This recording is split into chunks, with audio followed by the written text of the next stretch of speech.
Good evening from the Thomas and Mack Center at the University of Nevada, Las Vegas. I'm Chris Wallace of Fox News, and I welcome you to the third and final of the 2016 presidential debates between Secretary of State Hillary Clinton and Donald J. Trump. This debate is sponsored by the Commission on Presidential Debates. The Commission has designed the format, 6 roughly 15-minute segments with 2-minute answers to the first question, then open discussion for the rest of each segment. Both campaigns have agreed to those rules. For the record, I decided the topics and the questions in each topic. None of those questions has been shared with the Commission or the 2 candidates. The audience here in the hall has promised to remain silent. No cheers, boos, or other interruptions so we and you can focus on what the candidates have to say. No noise except right now, as we welcome the Democratic nominee for president, Secretary Clinton, and the Republican nominee for president, Mr. Trump.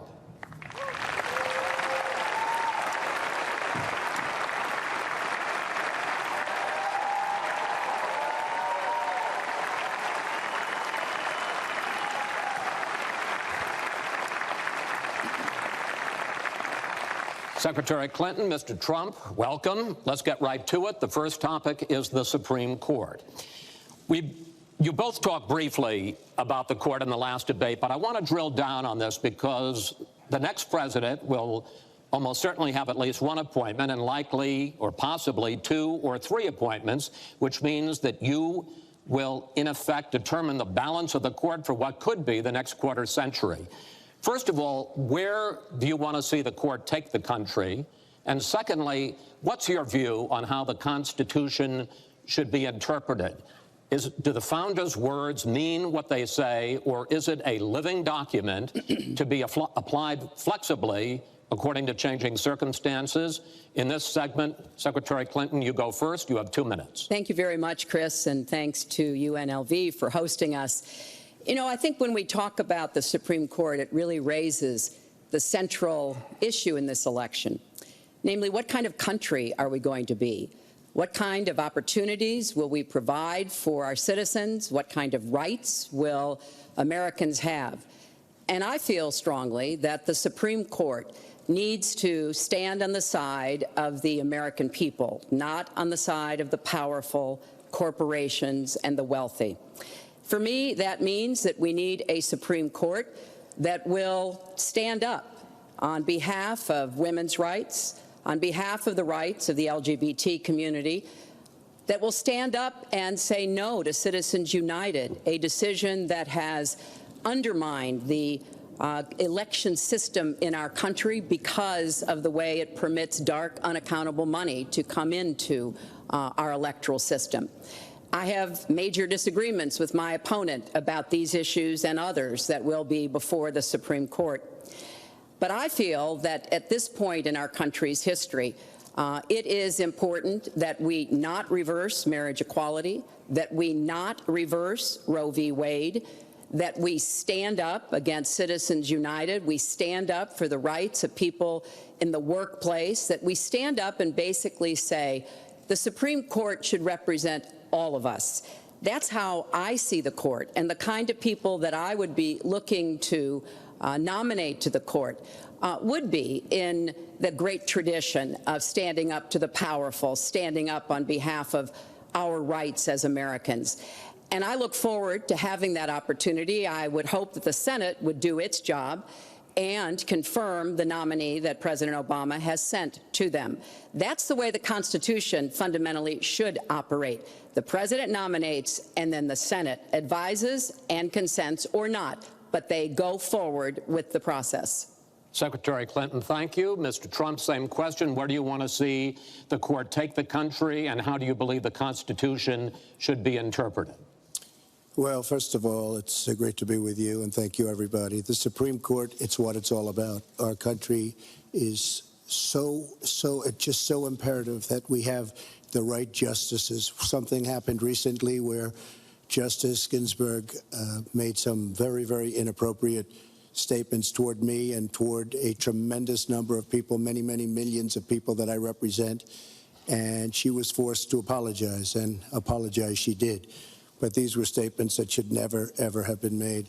We need a Supreme Court that, in my opinion, is going to uphold the Second Amendment and all amendments, but the Second Amendment, which is under absolute siege. I believe if my opponent should win this race, which I truly don't think will happen, we will have a Second Amendment which will be a very, very small replica of what it is right now. But I feel that it's absolutely important that we uphold because of the fact that it is under such trauma. I feel that the justices that I am going to appoint, and I've named 20 of them, the justices that I'm going to appoint will be pro-life. They will have a conservative bent. They will be protecting the Second Amendment. They are great scholars in all cases, and they're people of tremendous respect. They will interpret the Constitution the way the founders wanted it interpreted, and I believe that's very, very important. I don't think we should have justices appointed that decide what they want to hear. It's all about the Constitution and so important, the Constitution the way it was meant to be. And those are the people that I will appoint. Mr. Trump, thank you. We now have about 10 minutes for an open discussion. I want to focus on two issues that, in fact, by the justices that you name, could end up changing the existing law of the land. First is one that you mentioned, Mr. Trump, and that is guns. Secretary Clinton, you said last year, and let me quote, "The Supreme Court is wrong on the Second Amendment." And now, in fact, in the 2008 Heller case, the court ruled that there is a constitutional right to bear arms, but a right that is reasonably limited. Those were the words of the judge, Antonin Scalia, who wrote the decision. What's wrong with that? Well, first of all, I support the Second Amendment. I lived in Arkansas for 18 wonderful years. I represented upstate New York. I understand and respect the tradition of gun ownership. It goes back to the founding of our country. But I also believe that there can be and must be reasonable regulation. Because I support the Second Amendment doesn't mean that I want people who shouldn't have guns to be able to threaten you, kill you or members of your family. And so when I think about what we need to do, we have 33,000 people a year who die from guns. I think we need comprehensive background checks, need to close the online loophole, close the gun show loophole. There's other matters that I think are sensible, that are the kind of reforms that would make a difference, that are not in any way conflicting with the Second Amendment. You mentioned the Heller decision, and what I was saying that you referenced, Chris, was that I disagreed with the way the court applied the Second Amendment in that case, because what the District of Columbia was trying to do was to protect toddlers from guns. And so they wanted people with guns to safely store them. And the court didn't accept that reasonable regulation, but they've accepted many others. So I see no conflict between saving people's lives and defending the Second Amendment. Let me bring Mr. Trump in here. The bipartisan open debate coalition got millions of votes on questions to ask here, and this was, in fact, one of the top questions that they got. How will you ensure the Second Amendment is protected? You just heard Secretary Clinton's answer. Does she persuade you that while you may disagree on regulation, that in fact she supports a Second Amendment right to bear arms? Well, the D.C. versus Heller decision was very strongly, and she was extremely angry about it. I watched. I mean, she was very, very angry when upheld. And Justice Scalia was so involved, and it was a well-crafted decision. But Hillary was extremely upset, extremely angry, and people that believe in the Second Amendment and believe in it very strongly were very upset with what she had to say. Well, let me bring in Secretary Clinton. Were you extremely upset? Well, I was upset because, unfortunately, dozens of toddlers injure themselves, even kill people with guns, because, unfortunately, not everyone who has loaded guns in their homes takes appropriate precautions. But there's no doubt that I respect the Second Amendment, that I also believe there's an individual right to bear arms.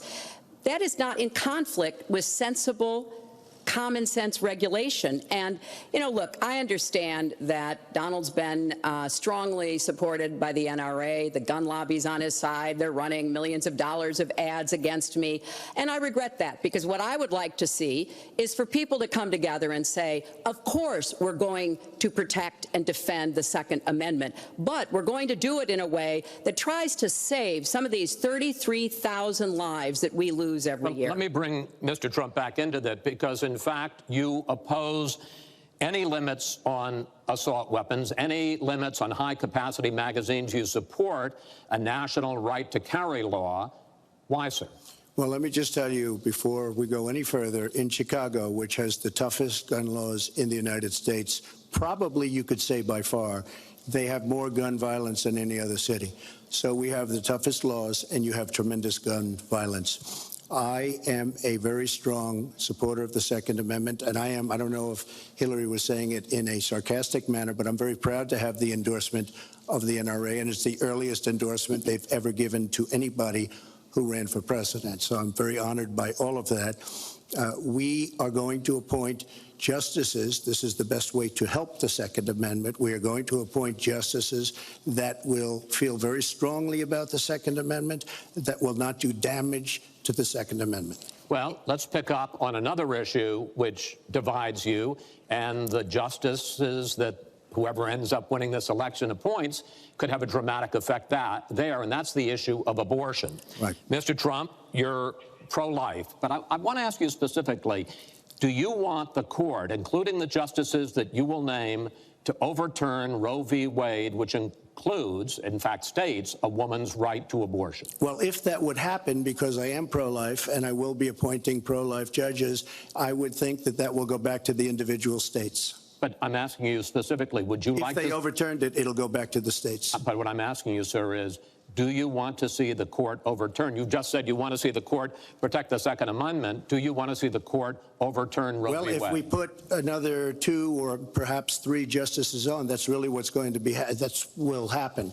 And that'll happen automatically, in my opinion, because I am putting pro-life justices on the court.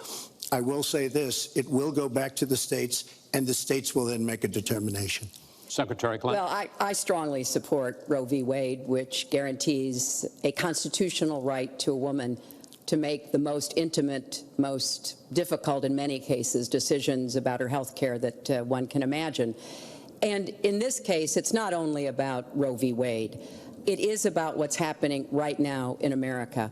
So many states are putting very stringent regulations on women that block them from exercising that choice, to the extent that they are defunding Planned Parenthood, which, of course, provides all kinds of cancer screenings and other benefits for women in our country. Donald has said he's in favor of defunding Planned Parenthood. He even supported shutting the government down to defund Planned Parenthood. I will defend Planned Parenthood. I will defend Roe v. Wade, and I will defend women's rights to make their own health care decisions. And we have come too far to have that turned back now. And indeed, he said women should be punished, that there should be some form of punishment for women who obtain abortions. And I could just not be more opposed to that kind of thinking. I'm going to give you a chance to respond, but I want to ask you, Secretary Clinton, I want to explore how far you believe the right to abortion goes. You have been quoted as saying that the fetus has no constitutional rights. You also voted against a ban on late-term partial birth abortions. Why? Because Roe v. Wade very clearly sets out that there can be regulations on abortion so long as the life and the health of the mother are taken into account. And when I voted as a senator, I did not think that that was the case. The kinds of cases that fall at the end of pregnancy are often the most heartbreaking, painful decisions for families to make. I have met with women who, toward the end of their pregnancy, get the worst news one could get, that their health is in jeopardy if they continue to carry to term, or that something terrible has happened or just been discovered about the pregnancy. I do not think the United States government should be stepping in and making those most personal of decisions. So you can regulate, if you are doing so, with the life and the health of the mother taken into account. Mr. Trump, your reaction, and particularly on this issue of late-term partial birth Well, abortion. I think it's terrible. If you go with what Hillary is saying, in the 9th month, you can take the baby and rip the baby out of the womb of the mother just prior to the birth of the baby. Now, you can say that that's okay, and Hillary can say that that's okay, but it's not okay with me. Because based on what she's saying and based on where she's going and where she's been, you can take the baby and rip the baby out of the womb in the 9th month on the final day.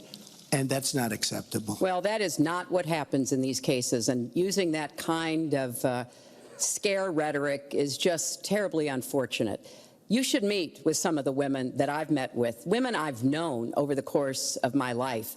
This is one of the worst possible choices that any woman and her family has to make. And I do not believe the government should be making it. You know, I've had the great honor of traveling across the world on behalf of our country. I've been to countries where governments either forced women to have abortions like they used to do in China, or forced women to bear children like they used to do in Romania. And I can tell you the government has no business in the decisions that women make with their families in accordance with their faith, with medical advice, and I will stand up for that right. All right. But just briefly, I want to move on to another honestly, segment. Nobody has business doing what I just said, doing that as late as 1 or 2 or 3 or 4 days prior to birth. Nobody has that. All right. Let's move on to the subject of immigration. And there is almost no issue that separates the two of you more than the issue of immigration. Actually, there are a lot of issues that separate the two of you. Mr. Trump, you want to build a wall. Secretary Clinton, you have offered no specific plan for how you want to secure our southern border. Mr. Trump, you are calling for major deportations. Secretary Clinton, you say that within your first 100 days as president, you're going to offer a package that includes a pathway to citizenship. The question really is, why are you right and your opponent wrong? Mr. Trump, you go first in this segment. You have 2 minutes. Well, first of all, she wants to give amnesty, which is a disaster and very unfair to all of the people that are waiting in line for many, many years. We need strong borders. In the audience tonight, we have 4 mothers of, I mean, these are unbelievable people that I've gotten to know over a period of years, whose children have been killed, brutally killed by people that came into the country illegally. You have thousands of mothers and fathers and relatives all over the country.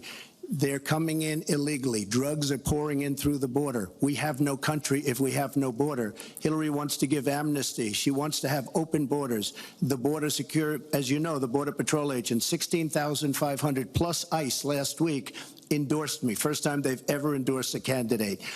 It means their job is tougher, but they know what's going on. They know it better than anybody. They want strong borders. They feel we have to have strong borders. I was up in New Hampshire the other day. The biggest complaint they have, it's with all of the problems going on in the world, many of the problems caused by Hillary Clinton and by Barack Obama, all of the problems, their single biggest problem is heroin that pours across our southern borders, just pouring and destroying their youth. It's poisoning the blood of their youth and plenty of other people. We have to have strong borders. We have to keep the drugs out of our country. Right now, we're getting the drugs, they're getting the cash. We need strong borders. We need we cannot give amnesty. Now, I want to build the wall. We need the wall. The Border Patrol, ICE, they all want the wall. We stop the drugs. We shore up the border.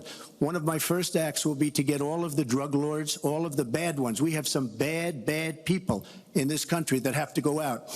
We're going to get them out. We're going to secure the border. And once the border is secured, at a later date, we'll make a determination as to the rest. But we have some bad hombres here, and we're going to get them out. Mr. Trump, thank you. Same question to you, Secretary Clinton. Basically, why are you right and Mr. Trump is wrong? Well, as he was talking, I was thinking about a young girl I met here in Las Vegas, Carla. who was very worried that her parents might be deported because she was born in this country, but they were not. They work hard. They do everything they can to give her a good life. And you're right. I don't want to rip families apart. I don't want to be sending parents away from children.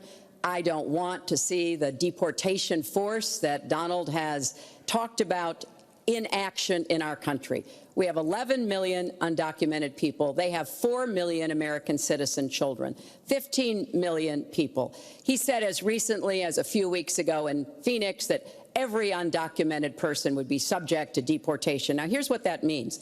It means you would have to have a massive law enforcement presence, where law enforcement officers would be going school to school, home to home, business to business, rounding up people who are undocumented.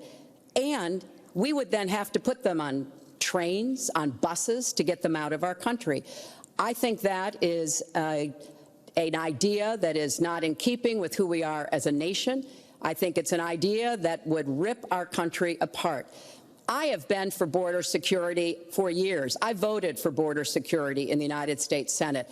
And my comprehensive immigration reform plan, of course, includes border security.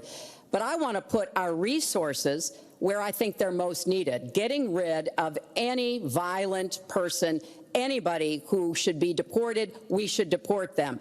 When it comes to the wall that Donald talks about building, he went to Mexico. He had a meeting with the Mexican president, didn't even raise it. He choked, and then got into a Twitter war because the Mexican president said, we're not paying for that wall. So I think we are both a nation of immigrants and we are a nation of laws, and that we can act accordingly. And that's why I'm introducing comprehensive immigration reform within the first 100 days with a path to citizenship. Thank you, Secretary Clinton. I want to follow up. I think I should respond to that. First of all, I had a very good meeting with the president of Mexico, very nice man. We will be doing very much better with Mexico on trade deals, believe me. The NAFTA deal signed by her husband is one of the worst deals ever made of any kind, signed by anybody. It's a disaster. Hillary Clinton wanted the wall. Hillary Clinton fought for the wall in 2006 or thereabouts.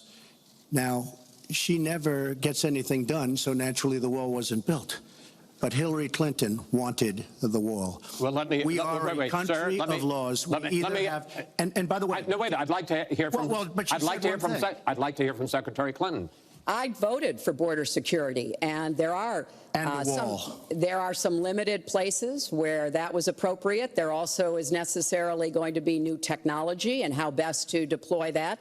But it is clear when you look at what Donald has been proposing. He started his campaign bashing immigrants, calling Mexican immigrants rapists and criminals and drug dealers, that he has a very different view about what we should do to deal with immigrants. Now, what I am also arguing is that bringing undocumented immigrants out from the shadows, putting them into the formal economy will be good, because then employers can't exploit them and undercut Americans' wages. And Donald knows a lot about this. He used undocumented labor to build the Trump Tower. He underpaid undocumented workers, and when they complained, he basically said what a lot of employers do. You complain, I'll get you deported.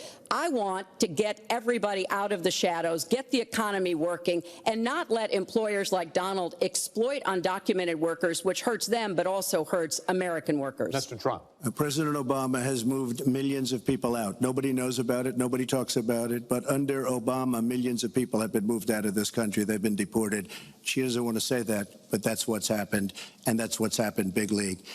As far as moving these people out and moving, we either have a country or we don't. We're a country of laws. We either have a border or we don't. Now, you can come back in and you can become a citizen, but it's very unfair. We have millions of people that did it the right way. They're online, they're waiting. We're going to speed up the process, big league, because it's very inefficient. But they're online and they're waiting to become citizens. Very unfair that somebody runs across the border, becomes a citizen. Under her plan, you have open borders. You would have a disaster on trade, and you will have a disaster with your open borders. But what she doesn't say is that President Obama has deported millions and millions of people just the way it is. Secretary Clinton, I want to... We will not have open borders. Well, that is a rank mischaracterization. Secretary Clinton. We will have secure borders, but we will also have have reform. And this used to be a bipartisan issue. Ronald Reagan was the last president to sign immigration reform, and George W. Bush supported it as well. Secretary Clinton, I want to clear up your position on this issue, because in a speech you gave to a Brazilian bank for which you were paid $225,000, we've learned from the WikiLeaks that you said this, and I want to quote, "My dream is a hemispheric common market with open trade and open borders." So that's the question. That's the question. Please quiet, everybody. Is that your dream, open borders? Well, if you went on to read the rest of the sentence, I was talking about energy. You know, we trade more energy with our neighbors than we trade with the rest of the world combined. And I do want us to have an electric grid, an energy system that crosses borders. I think that would be a great benefit to us. But you are very clearly quoting from WikiLeaks. And what's really important about WikiLeaks is that the Russian government has engaged in espionage against Americans. They have hacked American websites, American accounts of private people, of institutions. Then they have given that information to WikiLeaks for the purpose of putting it on the internet. This has come from the highest levels of the Russian government, clearly from Putin himself, in an effort, as 17 of our intelligence agencies have confirmed, to influence our election. So I actually think the most important question of this evening, Chris, is finally, will Donald Trump admit and condemn that the Russians are doing this and make it clear that he will not have the help of Putin in this election, that he rejects Russian espionage against Americans, which he actually encouraged in the past. Those are the questions we need answered. We've never had anything like this happen in any of our elections before. That was a great pivot off the fact that she wants open borders, okay? How did we get onto Putin? Hold on. No.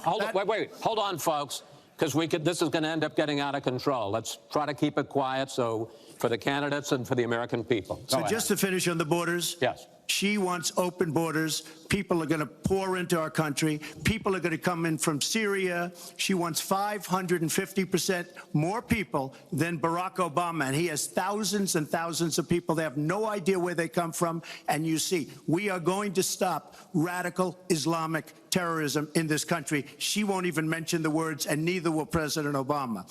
So I just want to tell you, she wants open borders. Now we can talk about Putin. I don't know Putin. He said nice things about me. If we got along well, that would be good. If Russia and the United States got along well and went after ISIS, that would be good. He has no respect for her. He has no respect for our president. And I'll tell you what, we're in very serious trouble because we have a country with tremendous numbers of nuclear warheads, 1,800, by the way, where they expanded and we didn't. 1,800 nuclear warheads. And she's playing chicken. Look, Putin, from everything I see, has no respect for this person. Well, that's because he'd rather have a puppet as president of the United States. No puppet. And it's pretty clear. You're the puppet. It's pretty clear you won't admit that the Russians have engaged in cyber attacks against the United States of America, that you encouraged espionage against our people, that you are willing to spout the Putin line, sign up for his wish list, break up NATO, do whatever he wants to do, and that you continue to get help from him because he has a very clear favorite in this race. So I think that this is such an unprecedented situation. We've never had a foreign government trying to interfere in our election. We have 17 intelligence agencies, civilian and military, who have all concluded that these espionage attacks, these cyber attacks, come from the highest levels of the Kremlin, and they are designed to influence our election. I find that deeply disturbing, and I think it's time. She has no idea whether it's Russia, China, or anybody else. I am not quoting myself. No idea. I am quoting Hillary, you 17. Have no idea. 17 intelligence. Do you doubt 17 military and civilian agencies? Well, yeah, he'd rather believe Vladimir Putin than the military and civilian intelligence intelligence professionals who are sworn to protect us. I find that just absolutely She doesn't like Putin because Putin has outsmarted her at every step of the way. Excuse me. Putin has outsmarted her in Syria. He's outsmarted her every step of the way. I do get to ask some questions. Yes, that's and I would fine. like to ask you this direct question. The top national security officials of this country do believe that Russia has been behind these hacks. Even if you don't know for sure whether they are, do you condemn any interference by Russia in the American election? By Russia or anybody else? You condemn their interference? Of course I condemn. Of course I can. I don't know Putin. I have no idea. I never met Putin. This is not my best friend. But if the United States got along with Russia, wouldn't be so bad. Let me tell you, Putin has outsmarted her and Obama at every single step of the way, whether it's Syria, you name it, missiles. Take a look at the startup that they signed. The Russians have said, according to many, many reports, I can't believe they allowed us to do this. They create warheads and we can't. The Russians can't believe it. She has been outsmarted by Putin, and all you have to do is look at the Middle East. They've taken over. We've spent $6 trillion. They've taken over the Middle East. She has been outsmarted and outplayed worse than anybody I've ever seen in any government whatsoever. We're a long way away from immigration, but I'm going to let you finish this topic. Well, you got about 45 seconds. Yeah, and she always will be. I find it ironic that he's raising nuclear weapons. This is a person who has been very cavalier, even casual, about the use of nuclear weapons. He's advocated more countries getting them, Japan, Korea, even Saudi Arabia.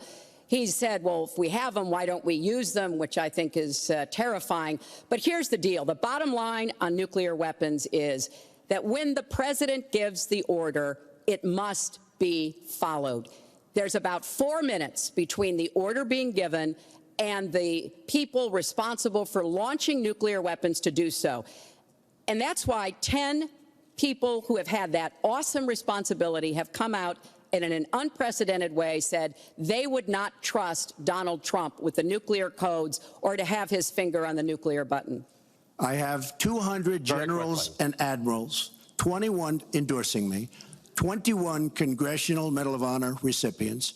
As far as Japan and other countries, we are being ripped off by everybody in the world. We're defending other countries. We are spending a fortune doing it. They have the bargain of the century.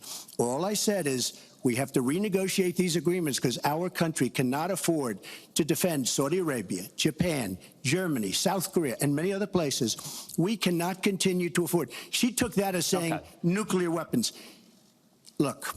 She's been proven to be a liar on so many different ways. This is just another lie. Well, I'm just quoting you when there's you were no asked quote. about You're not going to find a quote from me. Nuclear competition in Asia. You said, you know, go ahead, enjoy yourselves, folks. That kind and defend of language, yourselves. And defend yourselves. I didn't say nuclear. And defend yourself. The United States has kept the peace through our alliances. Donald wants to tear up our alliances. I think it makes the world safer, and frankly, it makes the United States safer. I would work with our allies in Asia, in Europe, in the Middle East, and elsewhere.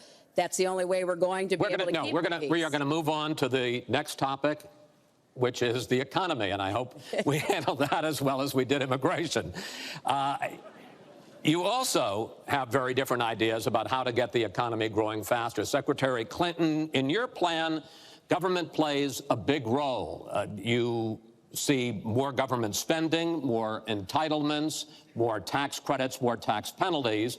Mr. Trump, you want to get government out with lower taxes and less regulation. Yes. We're going to drill down into this a little bit more, but in this overview, please explain to me why you believe that your plan will create more jobs and growth for this country and your opponent's plan will not. In this round, you go first, Secretary Clinton. Well, I think when the middle class thrives, America thrives. And so my plan is based on growing the economy, giving middle class families many more opportunities.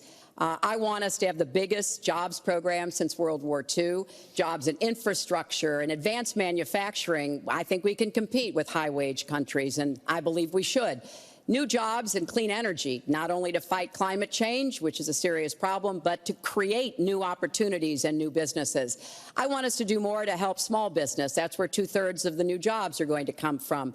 I want us to raise the national minimum wage, because people who live in poverty should not, who work full-time should not still be in poverty. And I sure do want to make sure women get equal pay for the work we do. I feel strongly that we have to have an education system that starts with preschool and goes through college. That's why I want more technical education in high schools and in community colleges, real apprenticeships to prepare young people for the jobs of the future. I want to make college debt-free, and for families making less than $125,000, you will not get a tuition bill from a public college or university if the plan that I worked on with Bernie Sanders is enacted. And we're going to work hard to make sure that it is, because we are going to go where the money is. Most of the gains in the last years since the Great Recession have gone to the very top. So we are going to have the wealthy pay their fair share. We're going to have corporations make a contribution greater than they are now to our country. That is a plan that has been analyzed by independent experts, which said that it could produce 10 million new jobs. By contrast, Donald's plan has been analyzed to conclude it might lose 3.5 million jobs. Why? Because his whole plan is to cut taxes, to give the biggest tax breaks ever to the wealthy and to corporations, adding $20 trillion to our debt, and causing the kind of dislocation that we have seen before, because it truly will be trickle-down economics on steroids. So the plan I have, I think, will actually produce greater opportunities. The plan he has will cost us jobs and possibly lead to another Great Recession. Secretary, thank you. Mr. Trump, why will your plan create more jobs and growth than Secretary Clinton? Well, first of all, before I start on my plan, her plan is going to raise taxes and even double your taxes. Her tax plan is a disaster, and she can say all she wants about college tuition, and I'm a big proponent. We're going to do a lot of things for college tuition, but the rest of the public's going to be paying for it. We will have a massive, massive tax increase under Hillary Clinton's plan.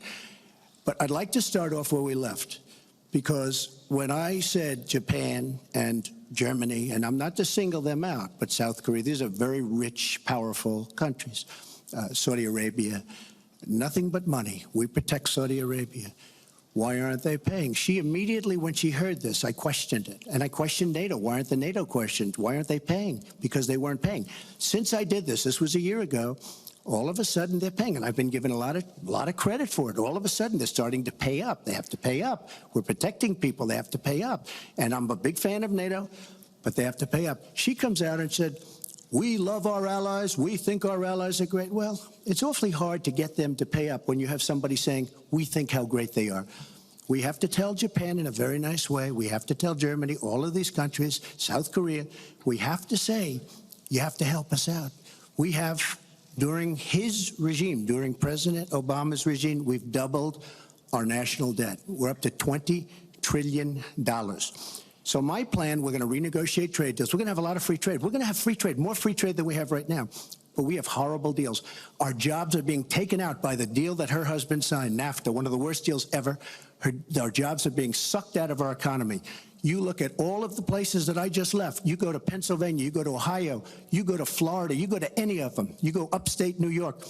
Our jobs have fled to Mexico and other places. We're bringing our jobs back. I am going to renegotiate NAFTA.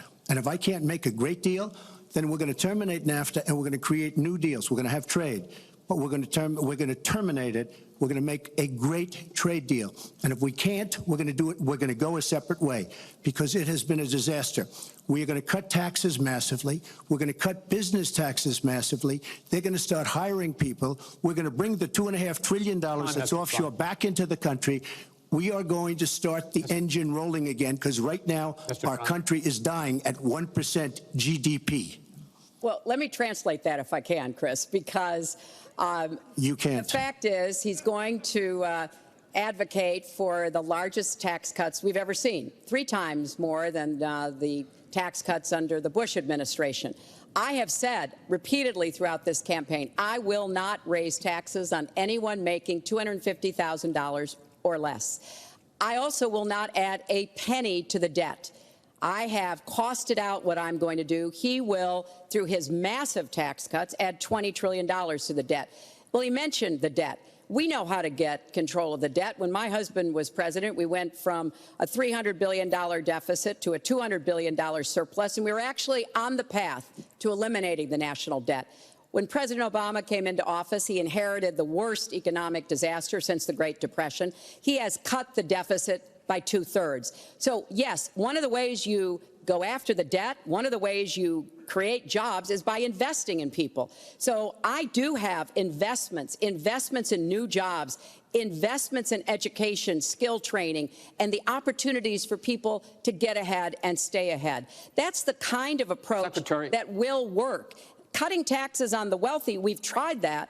It has not worked the way that it has been promised. Secretary Clinton, I want to pursue your plan because in many ways it is similar to the Obama stimulus plan in 2009, which has led to the slowest GDP growth since 1949. Correct. Thank you, sir. You told me in July when we spoke that the problem is that President Obama didn't get to do enough in what he was trying to do with this stimulus. So is your plan basically even more of the Obama stimulus? Well, it's a combination, Chris. And let me say that when you inherit the level of economic catastrophe that President Obama inherited, it was a real touch-and-go situation. I was in the Senate before I became Secretary of State. I've never seen people as physically distraught as the Bush administration team was because of what was happening to the economy. I personally believe that the steps that President Obama took saved the economy. He doesn't get the credit he deserves for taking some very hard positions. But it was a terrible recession. So now we've dug ourselves out of it. We're standing, but we're not yet running. So what I am proposing is that we invest from the middle out and the ground up, not the top down. That is not going to work. That's why what I have put forward doesn't add a penny to the debt, but it is the kind of approach that will enable more people to take those new jobs, higher paying jobs. We're beginning to see some increase in incomes, and we certainly have had a long string of increasing jobs. We've got to do more to get the whole economy moving, and that's what I believe I will be able to do. Mr. Trump, even conservative economists who have looked at your plan say that the numbers don't add up, that your idea, and you've talked about 25 million jobs created, 4% over a 10-year period growth, is unrealistic. And they say, you talk a lot about growing the energy industry, they say with oil prices as low as they are right now, that's unrealistic as well. Your response? So I just left some high representatives of India. They're growing at 8%. China is growing at 7%, and that for them is a catastrophically low number. We are growing. Our last report came out, and it's right around the 1% level, and I think it's going down. Last week, as you know, at the end of last week, they came out with an anemic jobs report, a terrible jobs report. In fact, I said, is that the last jobs report before the election? Because if it is, I should win easily. It was so bad. The report was so bad. Look, our country is stagnant. We've lost our jobs. We've lost our businesses. We're not making things anymore, relatively speaking. Our product is pouring in from China, pouring in from Vietnam, pouring in from all over the world. I've visited so many communities. This has been such an incredible education for me, Chris. I've gotten to know so many. I've developed so many friends over the last year, and they cry when they see what's happened. I passed factories that were thriving 20, 25 years ago, and because of the bill that her husband signed and she blessed 100%, it is just horrible what's happened to these people in these communities. Now, she can say that her husband did well, but boy, did they suffer as NAFTA kicked in, because it didn't really kick in very much, but it kicked in after they left. Boy, did they suffer. That was one of the worst things that's ever been signed by our country. Now she wants to sign Trans-Pacific Partnership, and she wants it. She lied when she said she didn't call it the gold standard in one of the debates. She totally lied. She did call it the gold standard, and they actually fact-checked, and they said I was right. I was so honored. I want to give you a chance to briefly speak to that, and then I want to pivot to one-sixth And that of the will be as economy, bad as which is Obamacare. But go ahead, briefly. First, let me say, number one, when I saw the final agreement for TPP, I said I was against it. It didn't meet my tests. I've had the same tests. Does it create jobs, raise incomes, and further our national security? I'm against it now. I'll be against it after the election. I'll be against it when I'm president. There's only one of us on this stage who's actually shipped jobs to Mexico, because that's Donald. He's shipped jobs to 12 countries, including Mexico. But he mentioned China. And, you know, one of the biggest problems we have with China is the illegal dumping of steel and aluminum into our markets. I have fought against that. As a senator, I've stood up against it as Secretary of State. Donald has bought Chinese steel and aluminum. In fact, the Trump hotel right here in Las Vegas was made with Chinese steel. So he goes around with crocodile tears about how terrible it is, but he has given jobs to Chinese steel workers, not American steel workers. Mr. Trump? That's the kind of approach that is just not going to work. We're going to pull the country together. We're going to have trade agreements that we enforce. That's why I'm going to have a trade prosecutor for the first time in history. And we're going to enforce those agreements. And we're going to look for businesses to help us by buying American products. I ask a simple question. She's been doing this for 30 years. Why the hell didn't you do it over the last 15, 20 years? You were very much involved. Excuse me. My turn. You were very much involved in every aspect of this country. Very much. And you do have experience. I'd say the one thing you have over me is experience, but it's bad experience, because what you've done has turned out badly. For 30 years, you've been in a position to help. And if you say that I use steel or I use something else, I make it impossible for me to do that. I wouldn't mind. The problem is you talk, but you don't get anything done, Hillary. You don't. Just like when you ran the State Department, $6 billion was missing. How do you miss $6 billion? You ran the State Department. $6 billion was either stolen, they don't know. It's gone. $6 billion. If you become president, this country is going to be in some mess, believe me. Well, first of all, what he just said about the State Department is not only untrue, it's been debunked numerous times. But I think it's really an important issue. He raised the 30 years of experience. So let me just talk briefly about that. You know, back in the 1970s, I worked for the Children's Defense Fund, and I was taking on discrimination against African-American kids in schools. He was getting sued by the Justice Department for racial discrimination in his apartment buildings. In the 1980s, I was working to reform the schools in Arkansas. He was borrowing $14 million from his father to start his businesses. In the 1990s, I went to Beijing, and I said women's rights are human rights. He insulted a former Miss Universe, Alicia Machado, called her an eating machine. And on the day when I was in the Situation Room, monitoring the raid that brought Osama bin Laden to justice, he was hosting the Celebrity Apprentice. So I'm happy to compare my 30 years of experience, what I've done for this country, trying to help in every way I could, especially kids and families, get ahead and stay ahead, with your 30 years, and I'll let the American people make that decision. Well, I think I did a much better job. I built a massive company, a great company, some of the greatest assets anywhere in the world. Worth many, many billions of dollars.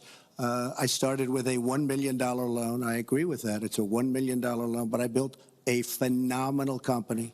And if we could run our country the way I've run my company, we would have a country that you would be so proud of. You would even be proud of it. And frankly, when you look at her real record, take a look at Syria, take a look at the migration, take a look at Libya, take a look at Iraq. She gave us ISIS because her and Obama created this huge vacuum. And a small group came out of that huge vacuum because we should have never been in Iraq, but once we were there, we should have never got out the way they wanted to get out. She gave us ISIS as sure as you are sitting there. And what happened is now ISIS is in 32 countries. And now I listen how she's going to get rid of ISIS. She's going to get rid of nobody. All right. We are going to get to foreign hotspots in a few moments, but the next segment is fitness to be president of the United States. Mr. Trump, at the last debate, you said your talk about grabbing women was just that, talk, and that you'd never actually done it. And since then, as we all know, 9 women have come forward and said that you either groped them or kissed them without their consent. Why would so many different women from so many different circumstances over so many different years, why would they all in this last couple of weeks make up, you deny this, why would they all make up these stories? And since this is a question for both of you, Secretary Clinton, Mr. Trump says what your husband did and that you defended was even worse. Mr. Trump, you go first. Well, first of all, those stories have been largely debunked. Those people, I don't know those people. I have a feeling how they came. I believe it was her campaign that did it. Just like if you look at what came out today on the clips, where I was wondering what happened with my rally in Chicago and other rallies where we had such violence. She's the one in Obama that caused the violence. They hired people, they paid them $1,500, and they're on tape saying, be violent, cause fights, do bad things. I would say the only way, because those stories are all totally false, I have to say that. And I didn't even apologize to my wife, who's sitting right here, because I didn't do anything. I didn't know any of these women. I didn't see these women. These women, the woman on the plane, the woman, I think they want either fame or her campaign did it. And I think it's her campaign, because when I saw what they did, which is a criminal act, by the way, where they're telling people to go out and start fistfights and start violence. And I'll tell you what, in particular in Chicago, people were hurt and people could have been killed in that riot. And that was now all on tape, started by her. I believe, Chris, that she got these people to step forward. If it wasn't, they get their 10 minutes of fame. But they were all totally, it was all fiction. It was lies and it was fiction. Well, Secretary Clinton. At the last debate, we heard Donald talking about what he did to women.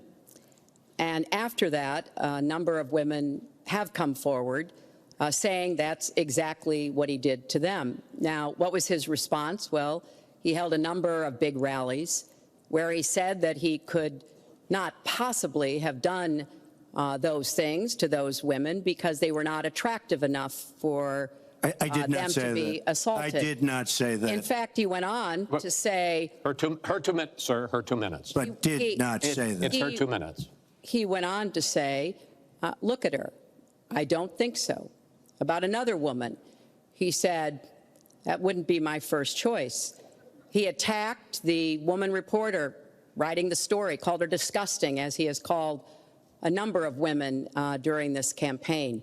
You know, Donald thinks belittling women makes him bigger. He goes after their dignity, their self-worth, and I don't think there is a woman anywhere who doesn't know what that feels like. So we now know what Donald thinks and what he says and how he acts toward women. That's who Donald is.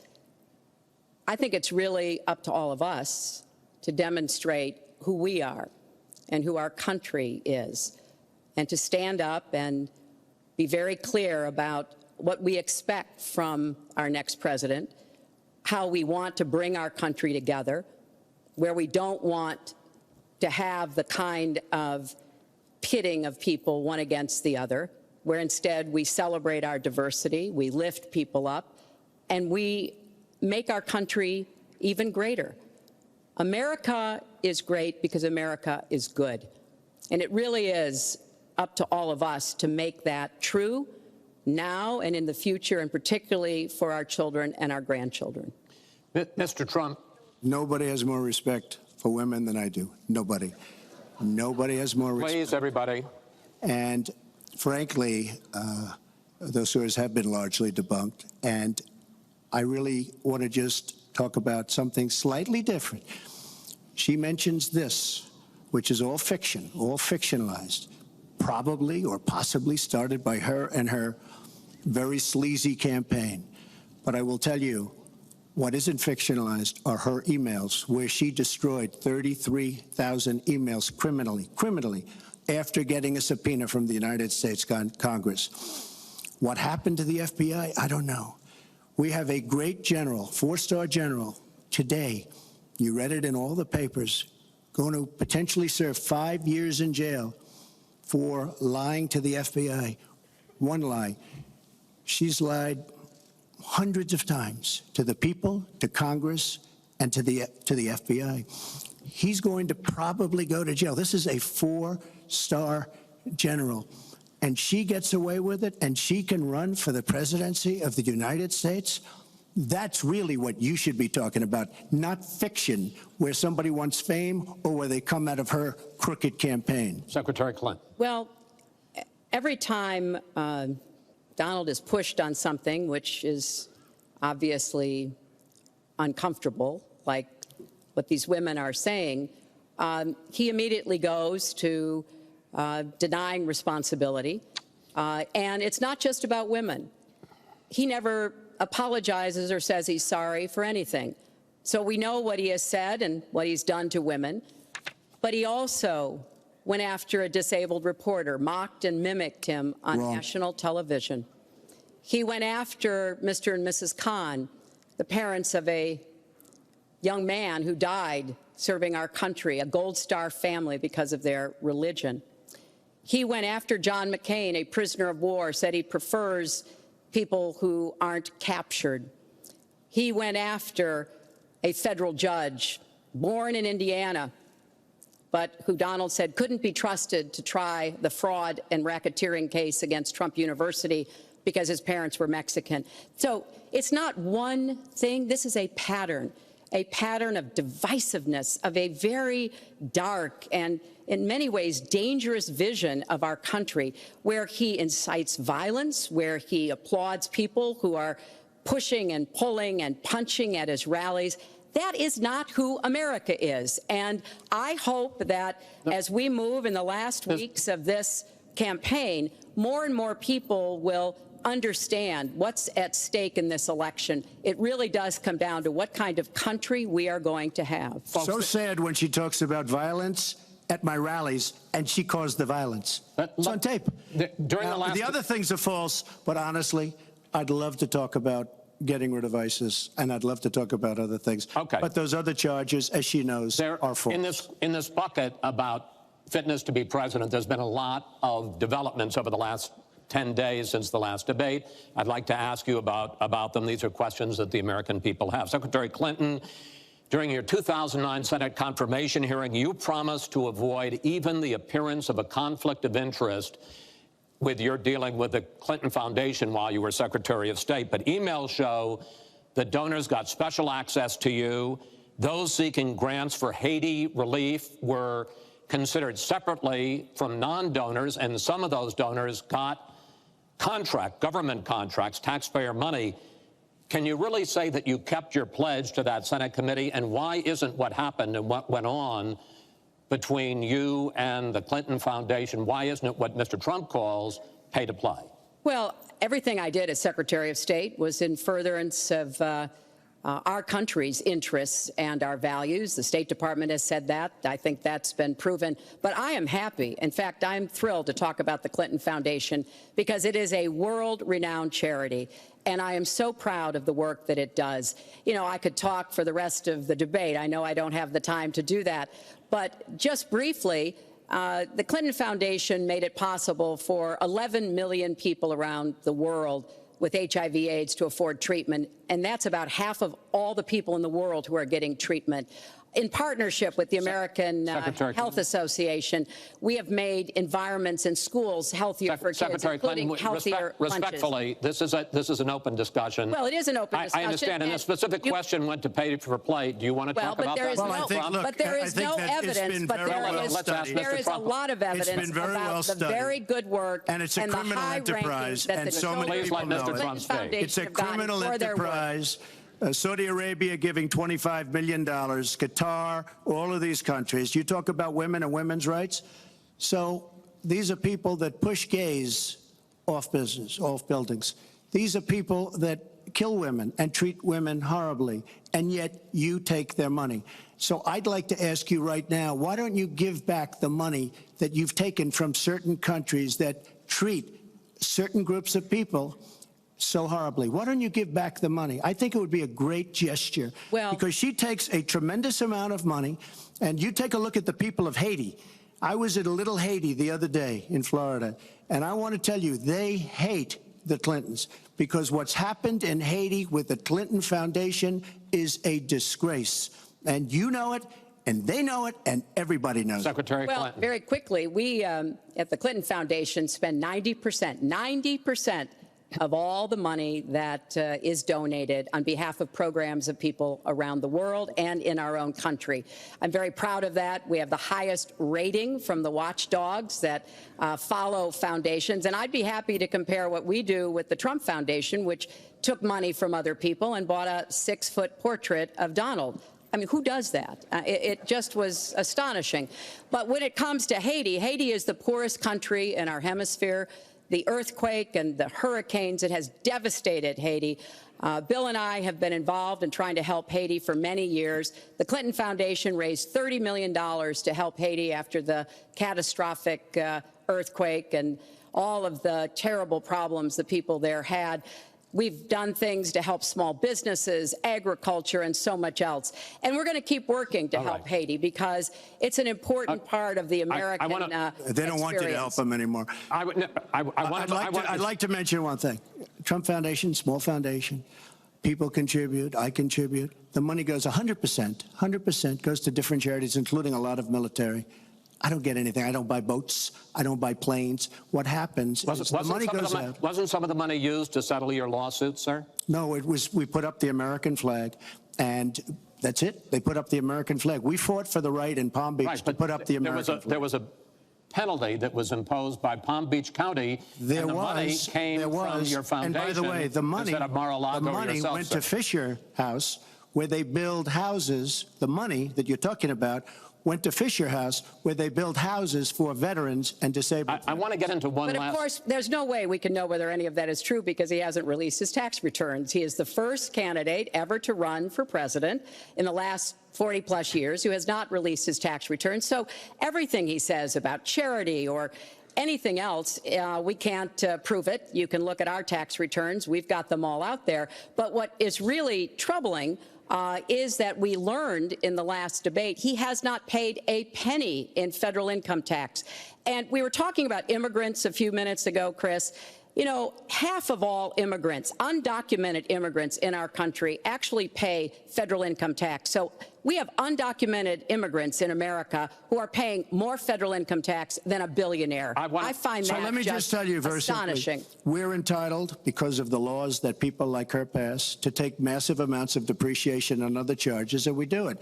And all of her donors, just about all of them, I know Buffett took hundreds of millions of dollars, George Soros, took hundreds of millions of dollars. Let me just explain. All of her donors, most of her donors have done the same thing as I did. Okay. Well, and you know what you should have done? Folks, we heard and this. You know, Hillary, what you should have done? You should have changed the law when you were a United States Senator. If you don't like it. Yeah. Because your donors and your special interests are doing the same thing as I do, except even more so. Well, you should have changed the law, but you won't change the law because you take in so much money. I mean, I sat in my apartment today on a very beautiful hotel down the street, known as Made with Chinese steel. But I will tell you, I sat there watching ad after ad after ad, false ad, all paid for by your friends on Wall Street that gave so much money because they know you're going to protect them. And frankly, you should have changed the laws. If you don't like what I did, you should have changed the laws. Mr. Trump, I want to ask you about one last question in this topic. You have been warning at rallies recently that this election is rigged and that Hillary Clinton is in the process of trying to steal it from you. Your running mate, Governor Pence, pledged on Sunday that he and you, his words, will absolutely accept the result of this election. Today, your daughter Ivanka said the same thing. I want to ask you here on the stage tonight, do you make the same commitment that you will absolutely, sir, that you will absolutely accept the result of this election? I will look at it at the time. I'm not looking at anything now. I'll look at it at the time. What I've seen is so bad. First of all, the media is so dishonest and so corrupt, and the pile-on is so amazing. The New York Times actually wrote an article about it that they don't even care. It's so dishonest, and they've poisoned the minds of the voters. But unfortunately for them, I think the voters are seeing through it. I think they're going to see through it. We'll find out on November 8th, but I think they're going to see through it. But, sir, if you look, excuse me, Chris, if you look at your voter rolls, you will see millions of people that are registered to vote, millions, this isn't coming from me, this is coming from Pew Report and other places, millions of people that are registered to vote that shouldn't be registered to vote. So let me just give you one other thing. So I talk about the corrupt media, I talk about the millions of people. Tell you one other thing. She shouldn't be allowed to run. She's guilty of a very, very serious crime. She should not be allowed to run. And just in that respect, I say it's rigged, because she should never, Chris, she should never have been allowed to run for the presidency based on what she did with emails and so many other things. But, sir, there is a tradition in this country. In fact, one of the prides of this country is the peaceful transition of power, and that no matter how hard fought a campaign is, that at the end of the campaign, that the loser concedes to the winner, not saying that you're necessarily going to be the loser or the winner, but that the loser concedes to the winner and that the country comes together in part for the good of the country. Are you saying you're not prepared now to commit to that principle? What I'm saying is that I will tell you at the time. I'll keep you in suspense. Well, okay? Chris, let me respond to that, because that's horrifying. You know, every time Donald thinks things are not going in his direction, he claims whatever it is rigged against him. The FBI conducted a year-long investigation into my emails. They concluded there was no case. He said the FBI was rigged. He lost the Iowa caucus. He lost the Wisconsin primary. He said the Republican primary was rigged against him. Then Trump University gets sued for fraud and racketeering. He claims the court system and the federal judge is rigged against him. There was even a time when he didn't get an Emmy for his TV program 3 years in a row, and he started tweeting that the Emmys were rigged against him. Should have gotten it. This is a mindset. This is how Donald thinks. And it's funny, but it's also really troubling. Okay. You know, that is not the way our democracy works. We've been around for 240 years. We've had free and fair elections. We've accepted the outcomes when we may not have liked them. And that is what must be expected of anyone standing on a debate stage during a general election. You know, President Obama said the other day, when you're whining before the game is even finished, it just shows you're not up to doing the job. And let's be clear about what he is saying and what that means. He is denigrating, he's talking down our democracy. And I, for one, am appalled that somebody who is the nominee of one of our two major parties would take that kind of position. I think what the FBI did and what the Department of Justice did, including meeting with her husband, the Attorney General, in the back of an airplane on the tarmac in Arizona, I think it's disgraceful. I think it's a disgrace. All right. I think we've never had a situation so bad in this country. Hold on, folks. This doesn't do any good for anyone. Let's please continue the debate, and let's move on to the subject of foreign hotspots. The Iraqi offensive to take back Mosul has begun. If they are successful in pushing ISIS out of that city and out of all of Iraq, the question then becomes, what happens the day after? And that's something that whoever of you ends up as president is going to have to confront. Will you put U.S. troops into that vacuum to make sure that ISIS doesn't come back or isn't replaced by something even worse? Secretary Clinton, you go first in this segment. You have 2 minutes. Well, I am encouraged that there is an effort led by the Iraqi army, supported by Kurdish forces, and also given the help and advice from the number of special forces and other Americans on the ground. But I will not support putting American soldiers into Iraq as an occupying force. I don't think that is in our interests, and I don't think that would be smart to do. In fact, Chris, I think that would be a big red flag waving for ISIS to reconstitute itself. The goal here is to take back Mosul. It's going to be a hard fight. I've got no illusions about that. And then continue to press into Syria to begin to take back and move on Raqqa, which is the ISIS headquarters. I am hopeful that the hard work that American military advisors have done will pay off, and that we will see a really successful military operation. But we know we've got lots of work to do. Syria will remain a hotbed of terrorism as long as the civil war, aided and abetted by the Iranians and the Russians, continue. So I have said, look, we need to keep our eye on ISIS. That's why I want to have an intelligence surge that protects us here at home, why we have to go after them from the air, on the ground, online, why we have to make sure here at home we don't let terrorists buy weapons. If you're too dangerous to fly, you're too dangerous to buy a gun. And I'm going to continue to push for a no-fly zone and safe havens within Syria, not only to help protect the Syrians and prevent the constant outflow of refugees, but to frankly gain some leverage on both the Syrian government and the Russians so that perhaps we can have the kind of serious negotiation necessary to bring the conflict to an end and go forward on a political track. Mr. Trump, same question. If we are able to push ISIS out of Mosul and out of Iraq, would you be willing to put U.S. troops in there to prevent their return or something else? Let me tell you, Mosul's so sad. We had Mosul. But when she left, when she took everybody out, we lost Mosul. Now we're fighting again to get Mosul. The problem with Mosul and what they wanted to do is they wanted to get the leaders of ISIS who they felt were in Mosul. About 3 months ago, I started reading that they want to get the leaders and they're going to attack Mosul. Whatever happened to the element of surprise? Okay? We announced we're going after Mosul. I've been reading about going after Mosul now for about, how long is it, Hillary? 3 months? These people have all left. They've all left. The element of surprise. Douglas, MacArthur, George Patton spinning in their graves when they see the stupidity of our country. So we're now fighting for Mosul that we had. All she had to do is stay there. Now we're going in to get it. But you know who the big winner in Mosul is going to be after we eventually get it? And the only reason they did it is because she's running for the office of president. And they want to look tough. They want to look good. He violated the red line in the sand, and he made so many mistakes, made all mistakes. That's why we have the Great Migration. But she wanted to look good for the election, so they're going in. But who's going to get Mosul, really? We'll take Mosul eventually. By the way, if you look at what's happening, much tougher than they thought. Much, much tougher, much more dangerous, going to be more deaths than they thought. But the leaders that we wanted to get are all gone because they're smart. They say, what do we need this for?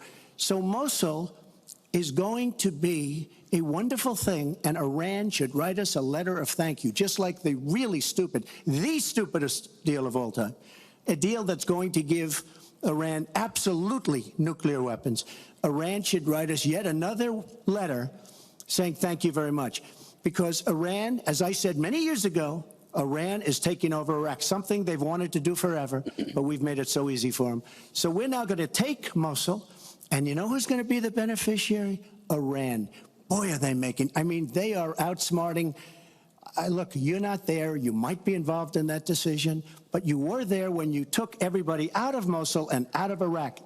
You shouldn't have been in Iraq, but you did vote for it. You shouldn't have been in Iraq, but once you were in Iraq, you should have never left the way. The point is, the big winner is going to be Iran. Well, you know, once again, Donald is implying that he didn't support the invasion of Iraq. I said it was a mistake. I've said that years ago. He has consistently denied what is a very clear fact, that before the invasion, he supported it. And, you know, I just want everybody to go Google it. Google Donald Trump, Iraq, and you will see the dozens of sources which verify that he was for the invasion of Iraq. And you can actually hear the audio of him saying that. Now, why does that matter?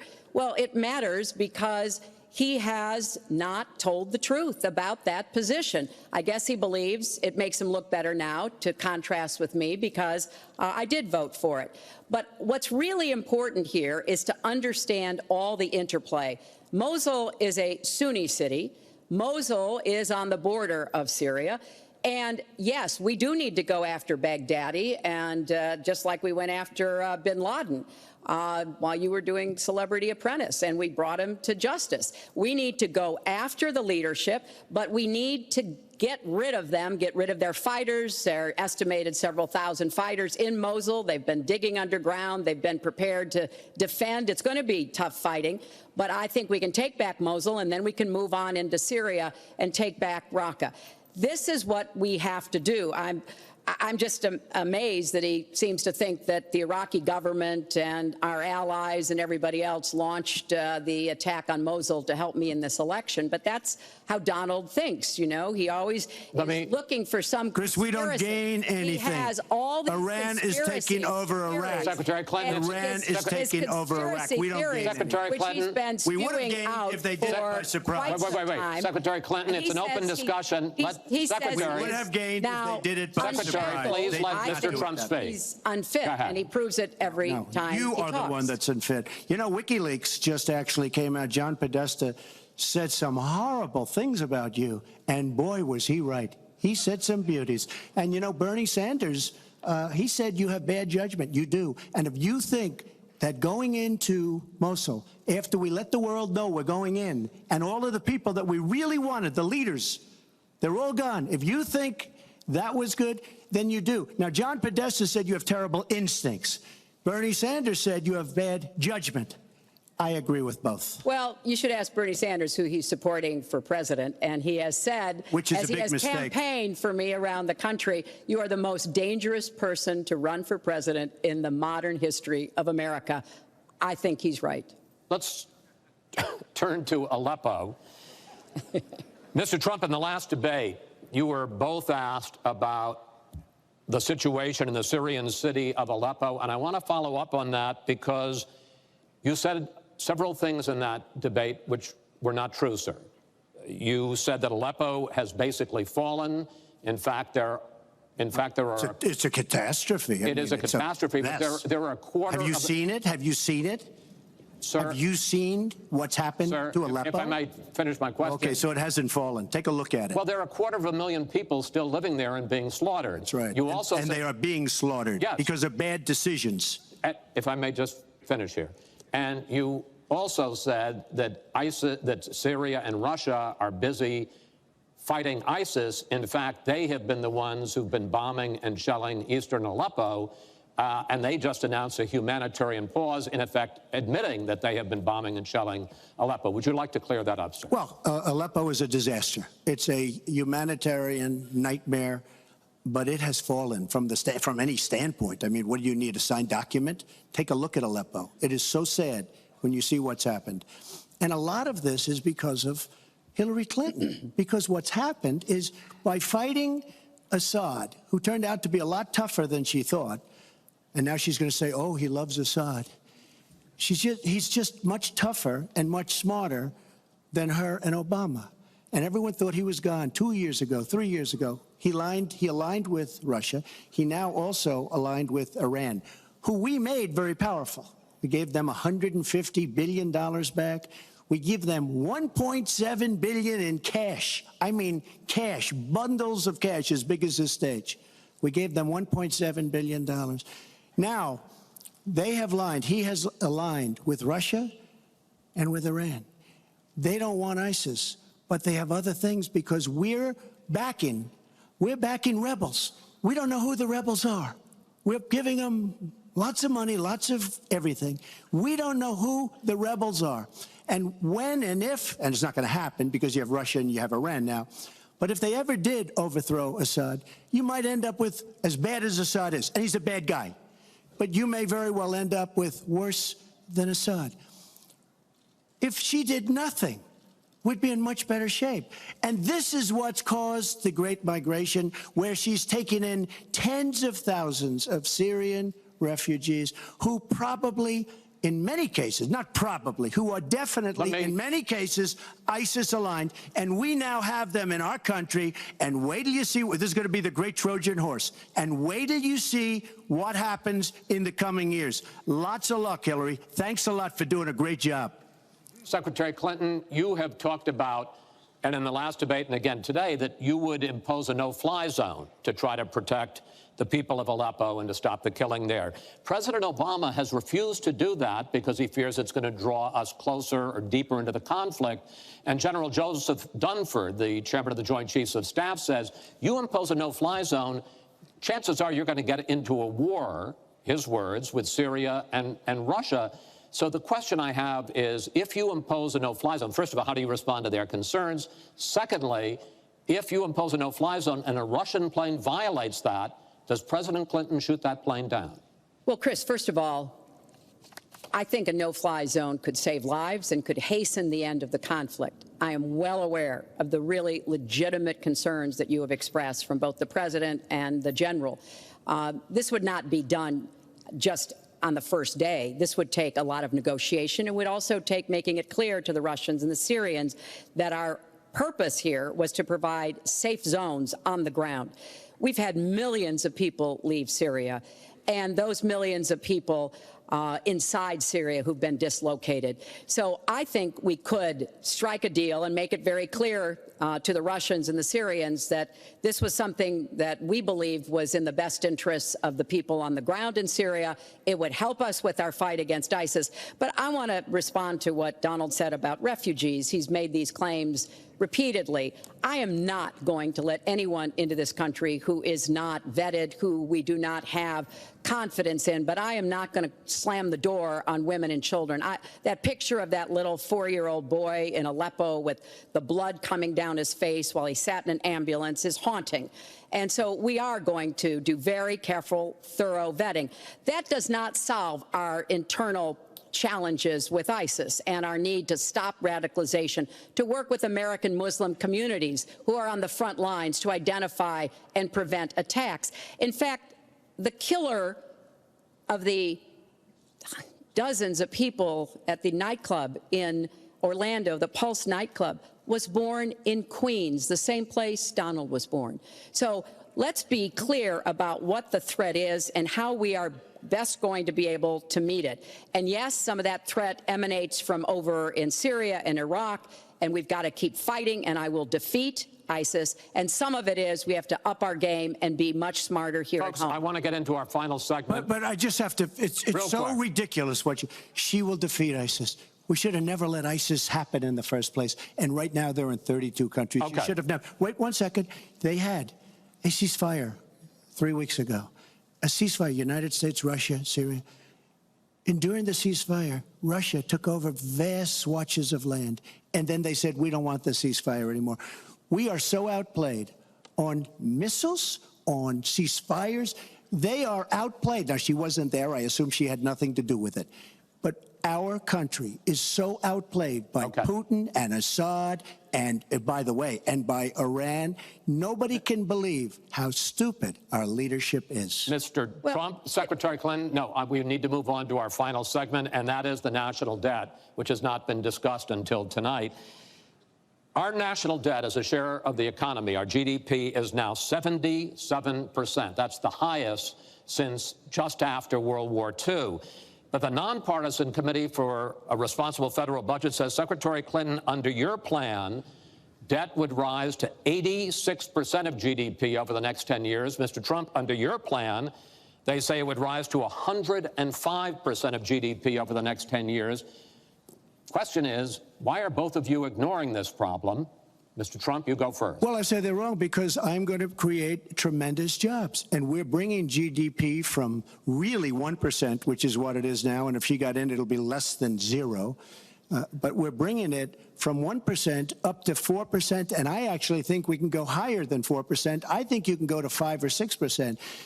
And if we do, you don't have to bother asking your question because we have a tremendous machine. We will have created a tremendous economic machine once again. To do that, we're taking back jobs. We're not going to let our companies be raided by other countries where we lose all our jobs. We don't make our product anymore. It's very sad. But I'm going to create the kind of a country that we were from the standpoint of industry. We used to be there. We've given it up. We've become very, very sloppy. We've had people that are political hacks making the biggest deals in the world, bigger than companies. You take these big companies, these trade deals are far bigger than these companies. And yet we don't use our great leaders, many of whom back me and many of whom back Hillary, I must say. But we don't use those people. Those are the people, these are the greatest negotiators in the world. We have the greatest business people in the world. We have to use them to negotiate our trade deals. We use political hacks. We use people that get the position because they made a campaign contribution. And they're dealing with China and people that are very much smarter than they are. So we have to use our great people. But with that being said, we will create an economic machine, the likes of which we haven't seen in many decades. And people, Chris, will again go back to work, and they'll make a lot of money, and we'll have companies that will grow and expand and start from new. Secretary Clinton. Well, first, when I hear Donald talk like that and know that his slogan is "Make America Great Again," I wonder when he thought America was great. And before he rushes and says, you know, before you and President Obama were there, I think it's important to recognize that he has been criticizing our government for decades. You know, back in 1987, he took out a $100,000 ad in the New York Times during the time when President Reagan was president and basically said exactly what he just said now, that we were the laughing stock of the world. He was criticizing President Reagan. This is the way Donald thinks about himself, puts himself into, you know, the middle and says, you know, I alone can fix it, as he said on the convention stage. But if you look at the debt, which is the issue you asked about, Chris, I pay for everything I'm proposing. I do not add a penny to the national debt. I take that very seriously because I do think it's one of the issues we've got to come to grips with. So when I talk about how we're going to pay for education, how we're going to invest in infrastructure, how we're going to get the cost of prescription drugs down, and a lot of the other issues that people talk to me about all the time, I've made it very clear we are going where the money is. We are going to ask the wealthy and corporations to pay their fair share. And there is no evidence whatsoever that that will slow down or diminish our growth. In fact, I think just the opposite. We'll have what economists call middle-out growth. We've got to get back to rebuilding the middle class, the families of America. That's where growth will come from. That's why I want to invest in you. I want to invest in your family. And I think that's the smartest way to grow the economy, to make the economy fairer. And we just have a big disagreement about this. It may be because of our experiences. You know, he started off with his dad as a millionaire. I started off with my dad as a small businessman. We've heard this before. I think it's, you know, it's a difference that affects how we see the world and what we want to do with the economy. Time. Thank you, Hillary. Could I just respond? Well, no. Because sir, I because did disagree with Ronald Reagan very strongly on trade. I disagreed with him. We should have been much tougher on trade even then. I've been waiting for years. Nobody does it right. And frankly, now we're going to do it right. All right.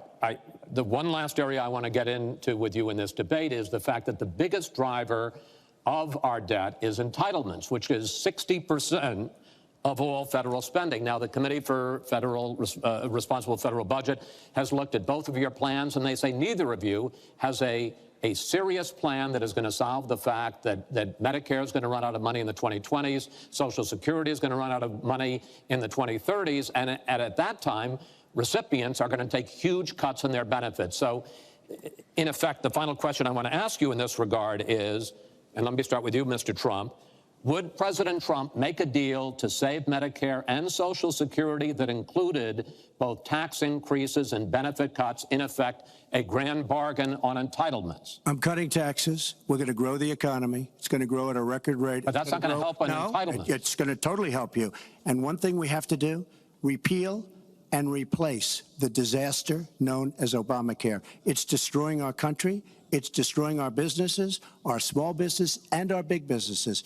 We have to repeal and replace Obamacare. You take a look at the kind of numbers that will cost us in the year 17.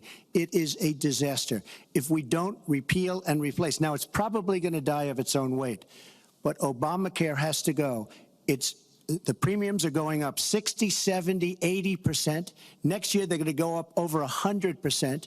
And I'm really glad that the premiums have started. At least the people see what's happening, because she wants to keep Obamacare and she wants to make it even worse. And it can't get any worse. Bad health care at the most expensive price. We have to repeal and replace Obamacare. And Secretary Clinton, same question, because at this point, Social Security and Medicare are going to run out. The trust funds are going to run out of money. Will you, as president, will you consider a grand bargain, a deal that includes both tax increases and benefit cuts to try to save both programs? Well, Chris, I am on record as saying that we need to put more money into the Social Security Trust Fund. That's part of my commitment to raise taxes on the wealthy. My Social Security payroll contribution will go up, as will Donald's, assuming he can't figure out how to get out of it. But what we want to do is to replenish the Social Security Trust Fund by making sure that we have sufficient resources, and that will come from either raising the cap and or finding other ways to get more money into it. I will not cut benefits. I want to enhance benefits for low-income workers and for women who have been disadvantaged by the current Social Security system. But what Donald is proposing with these massive tax cuts will result in a $20 trillion additional national debt. That will have dire consequences for Social Security and Medicare. And I'll say something about the Affordable Care Act, which he wants to repeal. The Affordable Care Act extended the solvency of the Medicare Trust Fund. So if he repeals it, our Medicare problem gets worse. What we need to do is go after the long-term health care drivers. We've got to get costs down, increase value, emphasize wellness. I have a plan for doing that, and I think that we will be able to get entitlement spending under control with more resources and smarter decisions. This is the final time, probably to both of your delight, that you're going to be on the stage together in this campaign. I would like to end it on a positive note. You had not agreed to closing statements, but it seems to me in a funny way that might make it more interesting because you haven't prepared closing statements. So I'd like you each to take it. We're going to put a clock up, a minute, as the final question in the final debate to tell the American people why they should elect you to be the next president. This is another new mini-segment. Secretary Clinton, it's your turn to go first. Well, I would like to say to everyone watching tonight that I'm reaching out to all Americans, Democrats, Republicans, and independents, because we need everybody to help make our country what it should be, to grow the economy, to make it fairer, to make it work for everyone. We need your talents, your skills, your commitment, your energy, your ambition. You know, I've been privileged to see the presidency up close, and I know the awesome responsibility of protecting our country and the incredible opportunity of working to try to make life better for all of you. I have made the cause of children and families really my life's work. That's what my mission will be in the presidency. I will stand up for families against powerful interests, against corporations. I will do everything that I can to make sure that you have good jobs with rising incomes, that your kids have good educations from preschool through college. I hope you will give me a chance to serve as your president. Secretary Clinton, thank you. Mr. Trump? She's raising the money from the people she wants to control. It doesn't work that way. But when I started this campaign, I started it very strongly. It's called Make America Great Again. We're going to make America great. We have a depleted military. It has to be helped, has to be fixed. We have the greatest people on earth in our military. We don't take care of our veterans. We take care of illegal immigrants, people that come into the country illegally, better than we take care of our vets. That can't happen. Our policemen and women are disrespected. We need law and order, but we need justice, too. Our inner cities are a disaster. You get shot walking to the store. They have no education. They have no jobs. I will do more for African Americans and Latinos than she can ever do in 10 lifetimes. All she's done is talk to the African Americans and to the Latinos. But they get the vote, and then they come back. They say, we'll see you in 4 years. We are going to make America strong again, and we are going to make America great again, and it has to start now. We cannot take 4 more years of Barack Obama, and that's what you get when you get her. Thank you both. Secretary Clinton, hold on just a moment, folks. Secretary Clinton, Mr. Trump, I want to thank you both for participating in all 3 of these debates. That brings to an end this year's debate sponsored by the Commission on Presidential Debates. We want to thank the University of Nevada, Las Vegas, and its students for having us. Now the decision is up to you. While millions have already voted, Election Day, November 8th, is just 20 days away. One thing everyone here can agree on: we hope you will go vote. It is one of the honors and obligations of living in this great country. Thank you, and good night.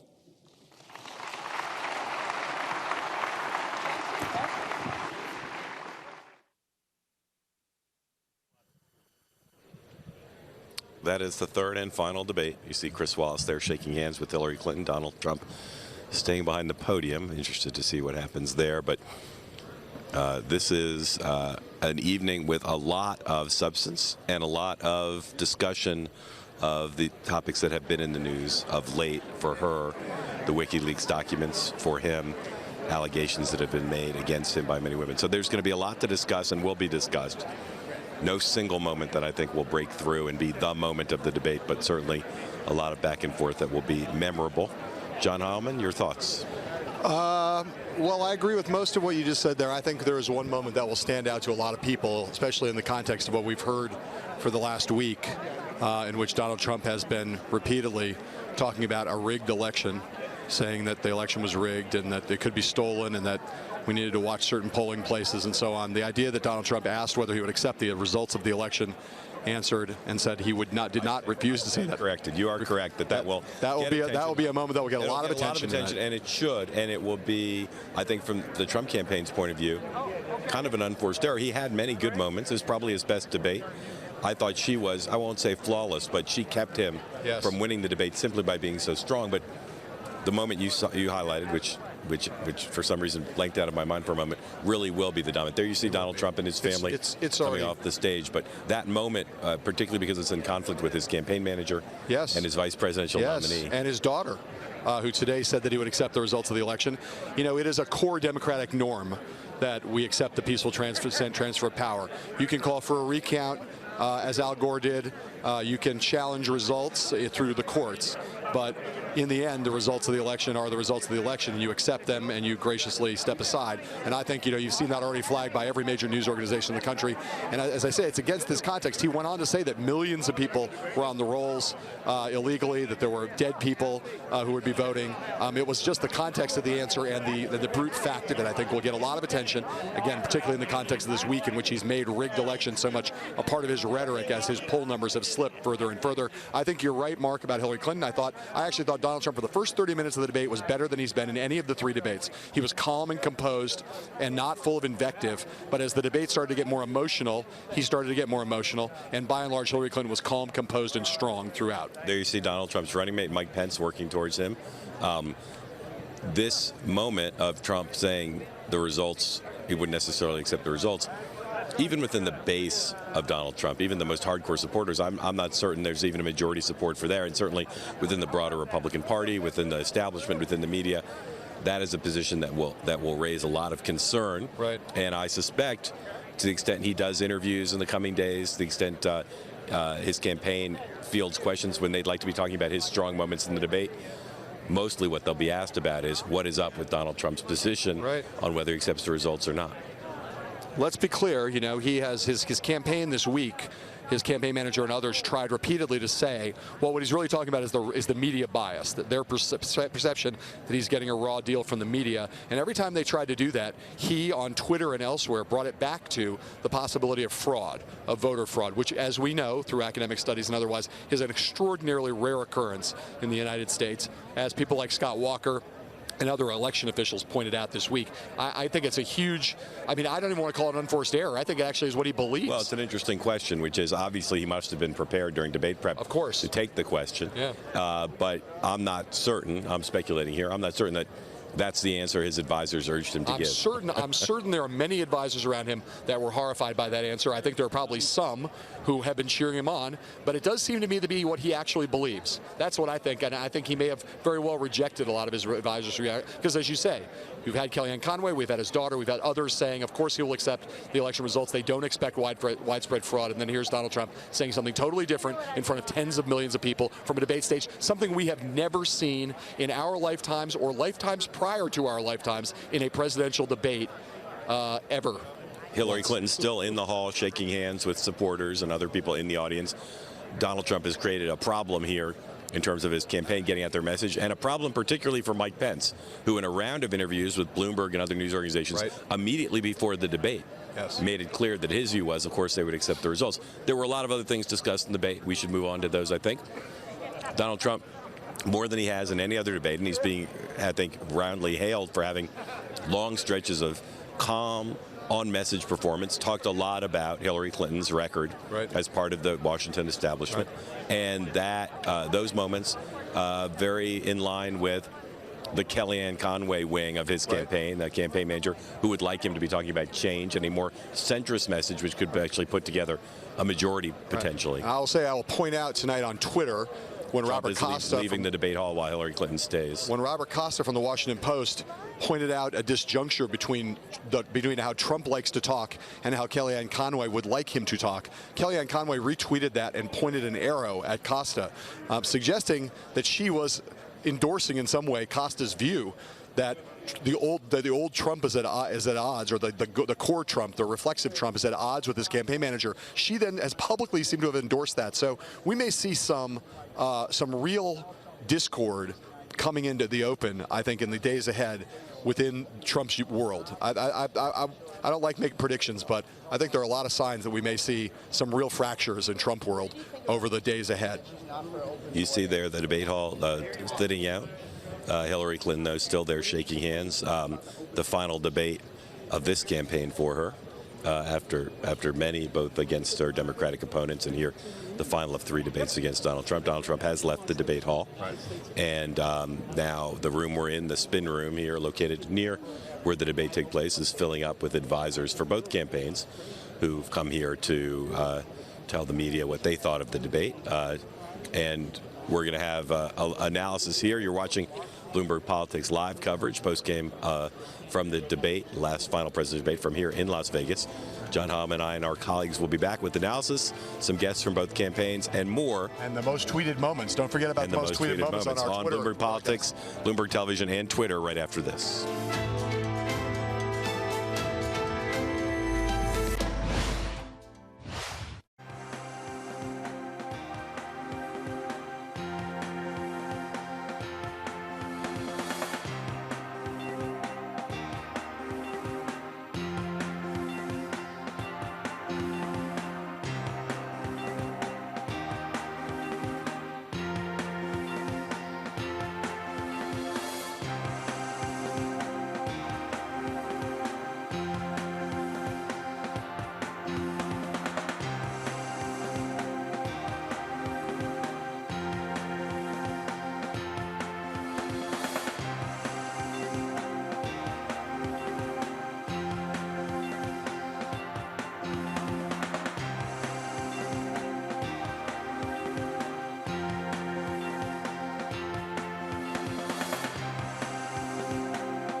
Welcome back to Bloomberg Television and Twitter. Mark Halpert and me here in the spin room doing our post-game show at the 3rd and final presidential debate. We're joined now by General Michael Flynn, a big supporter of Donald Trump. General, I want to ask you about what is obviously going to be the biggest headline out of this debate. Donald Trump saying on stage that he would not necessarily accept the results of the election. His campaign manager, Kellyanne Conway, now on CNN, we're told, has come out and said, no, Donald Trump will accept the results of the election. What say you? This is a pretty big thing for Donald Trump to have said. No presidential nominee has ever said anything like that. So will he or will he not accept the results of the election? I mean, I think he'll accept the results of the election, but I think what he's talking about, and he didn't say, that specifically. What he talked about was we just have to make sure that our elections are run properly and that they're done correctly and that we we feel as Americans that everything that we're supposed to do during these elections are done in the way that we have always done our national elections. So whatever the outcome is, he'll accept that outcome. All right. So you realize your position here is different from his position, the position you're offering right now. It's not. You know, it's not different. It's what he said. He says, let's wait to see what happens at the election. Let's wait to see. Part of this also too, and he talked about it, was look at just the barrage of of abuse that he's gotten from the media. I mean, when you look at what he's had to put up withstand, geez, just in the last week alone, if not in the last 3 or 4 months. So that's when he talks about what's going on in our election process. When you have sort of this column, which is whatever you want to call it, the fifth column, when you have the media just going after one candidate. I mean, it's almost 95% of the media around this country that is just attacking Donald Trump on a constant basis. That poisons the mind of the American public into thinking that, Jesus, is this guy that bad? I'm sure you didn't mean to be suggesting that the press in this country are like Nazi collaborators, right? I would say that the press is definitely has a massive bias against Donald Trump. Just to clear up this point, did he speak imprecisely when he said he'd have to wait and see about whether he'd accept the results, or he said exactly the way he should have said it? I think he'd stand on what he said, and I think that what he said was essentially that we just have to wait to see what the outcome is. I mean, how the election process goes, the outcome of it, whatever the outcome of it is. I mean, we'll have a peaceful election and all that sort of stuff, and he'll accept whatever the outcome is. I wouldn't read much more into it. Okay. I mean, back to the rigged system that he's been talking about. Part of this is the media. It is absolutely the media. I mean, you can't stand here, and your listeners and in all media, you can't stand there and say that there's not a bias in the media against Donald Trump. There's absolutely a bias. Was the media biased against him when he was running for the nomination? During the primaries? I don't know. I'd have to go back and take a hard look at that. Do you accept the premise the United States government has that the John Podesta's emails were hacked by Russia? Do you accept that premise? I don't know. I just don't know what I've read in the media. You haven't been briefed on that? No. Okay. So you're not sure if it's true or not? I don't know. I just know what I've heard in the media. Right. So whether it's Russia or whether it's a criminal organization, I have read what I know is what I've read in the media. And what do you see in the WikiLeaks documents that were discussed? And the whole thing about the whole issue about Russia. What about the content of the emails? That's what I'm asking about, the content. What's in those emails that was discussed tonight that you think that voters might say? Well, I wish more was discussed tonight. What didn't come up that you wish should have been discussed? I just think the disparaging comments about the American people that have been stated by Hillary Clinton in her emails and John Podesta in his email, and just the emails and the exchanges of information. But the fact that they're not her emails. They're emails of people who work for her. Oh, so okay. So is that the climate that she has around her? I mean, and I wish that there was more talked about. It's the content of the information. I got that, that they've been hacked and all that. I got all that. And I mean, that happened, and it's a criminal act, or it's an act of terrorism, whatever you want to describe it.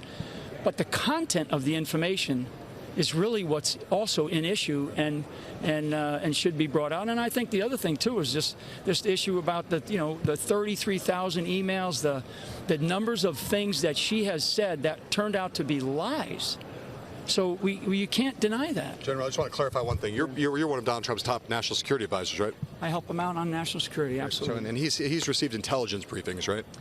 As the nominee. He's received a couple. Right. So again, it's the contention of a lot of people that he's been briefed on this issue. He has not.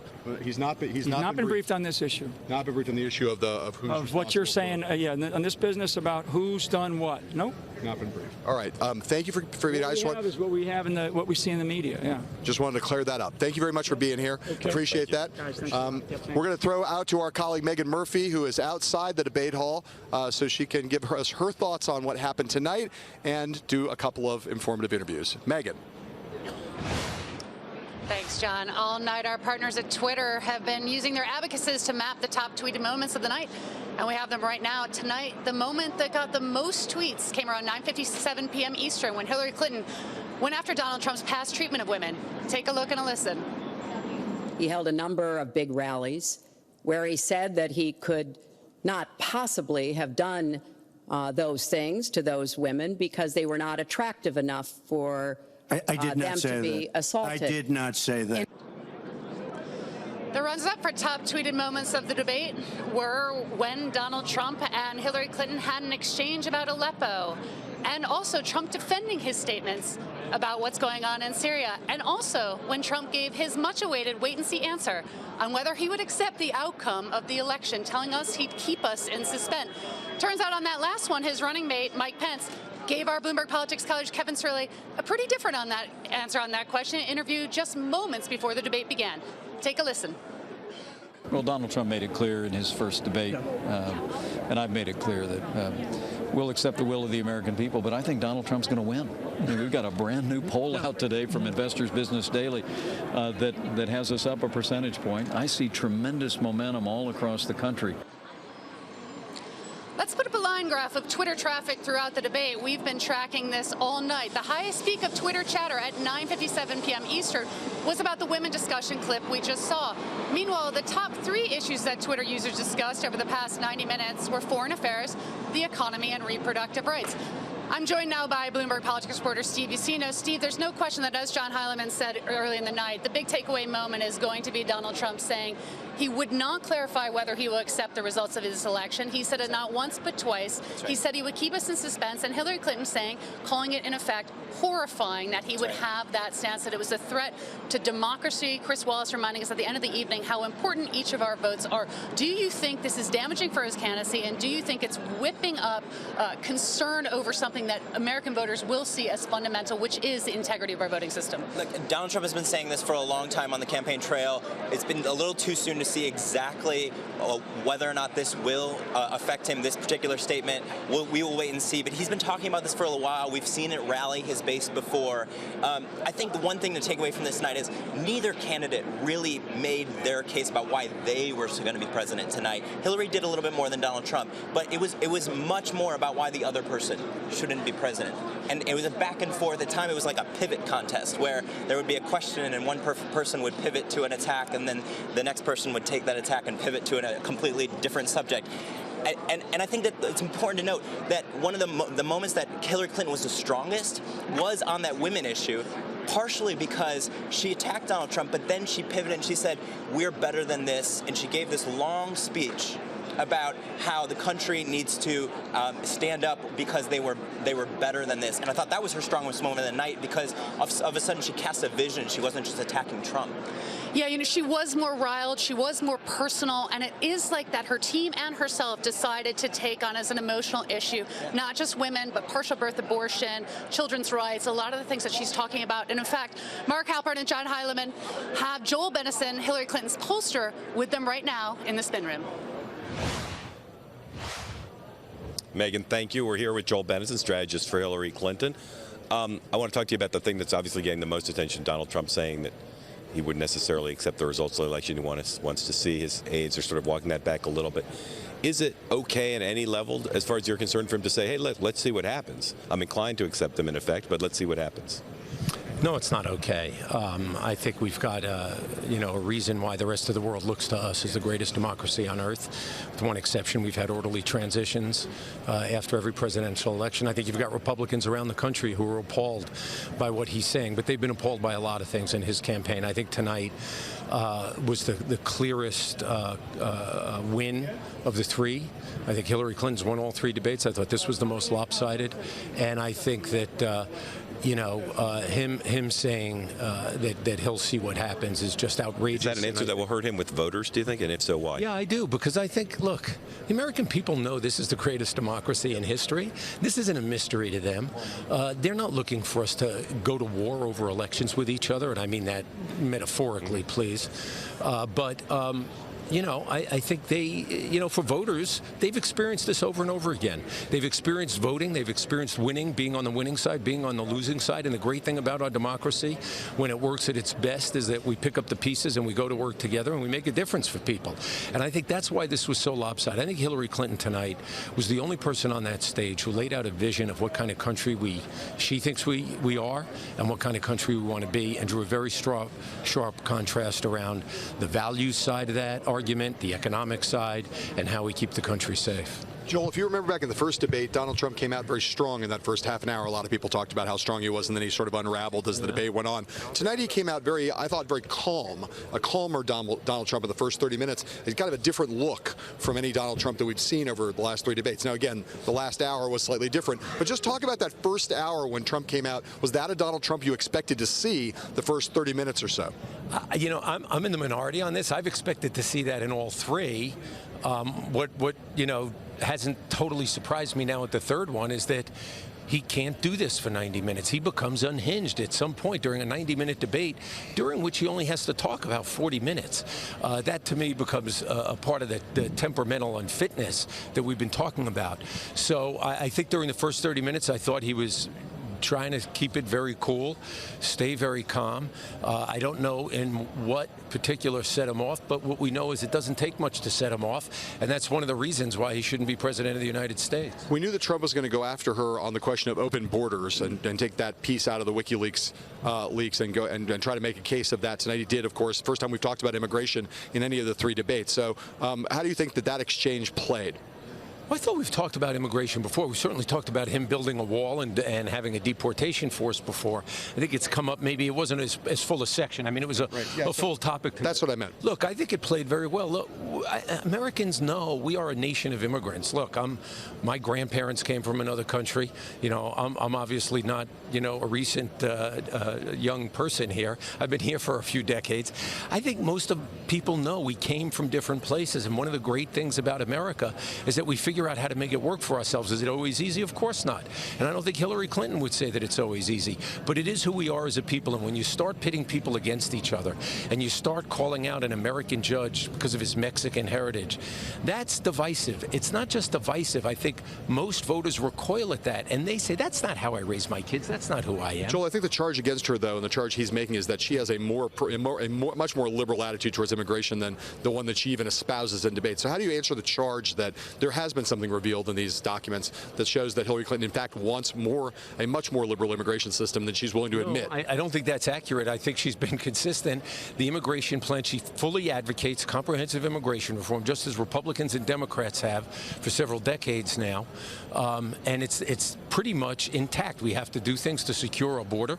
We have to create a path to citizenship for undocumented workers who've been living here, undocumented immigrants who've been living here, working here, paying their taxes, have a period by which they can go through a path to citizenship, and where there are violent criminals, apply the resources to deport those immigrants, but not break up families, not send people back who've been living here. I think one of the great moments in the debate tonight, frankly, was when she pointed out that there are undocumented immigrants who are paying more in federal income taxes than Donald Trump is, including money, some of which goes for border security, as it turns out. When WikiLeaks came up, she wanted to talk about the Russians hacking into John Podesta's emails. Trump wanted to talk about some of the content of the emails. Do you think the American people care about the Russian angle more than they care about the content, or they care about both? I think the American people care most about their own lives. I think they care more about the fact that Russia might be meddling in an election. I think the other related piece to that, which I think she drove home pretty well tonight, is the fact that we've got Donald Trump, who doesn't want to believe what 17 intelligence agencies in this country have said. He wants to believe Russia. I mean, that's just unheard of. Do you, as we go forward here, you all are feeling pretty good about after tonight and in general the race. Do you sit in fear or concern that there could be more WikiLeaks disclosures between now and Election Day? You know, I think I always say that this election is about their lives first and foremost, and the future, as President Clinton once said, not the past.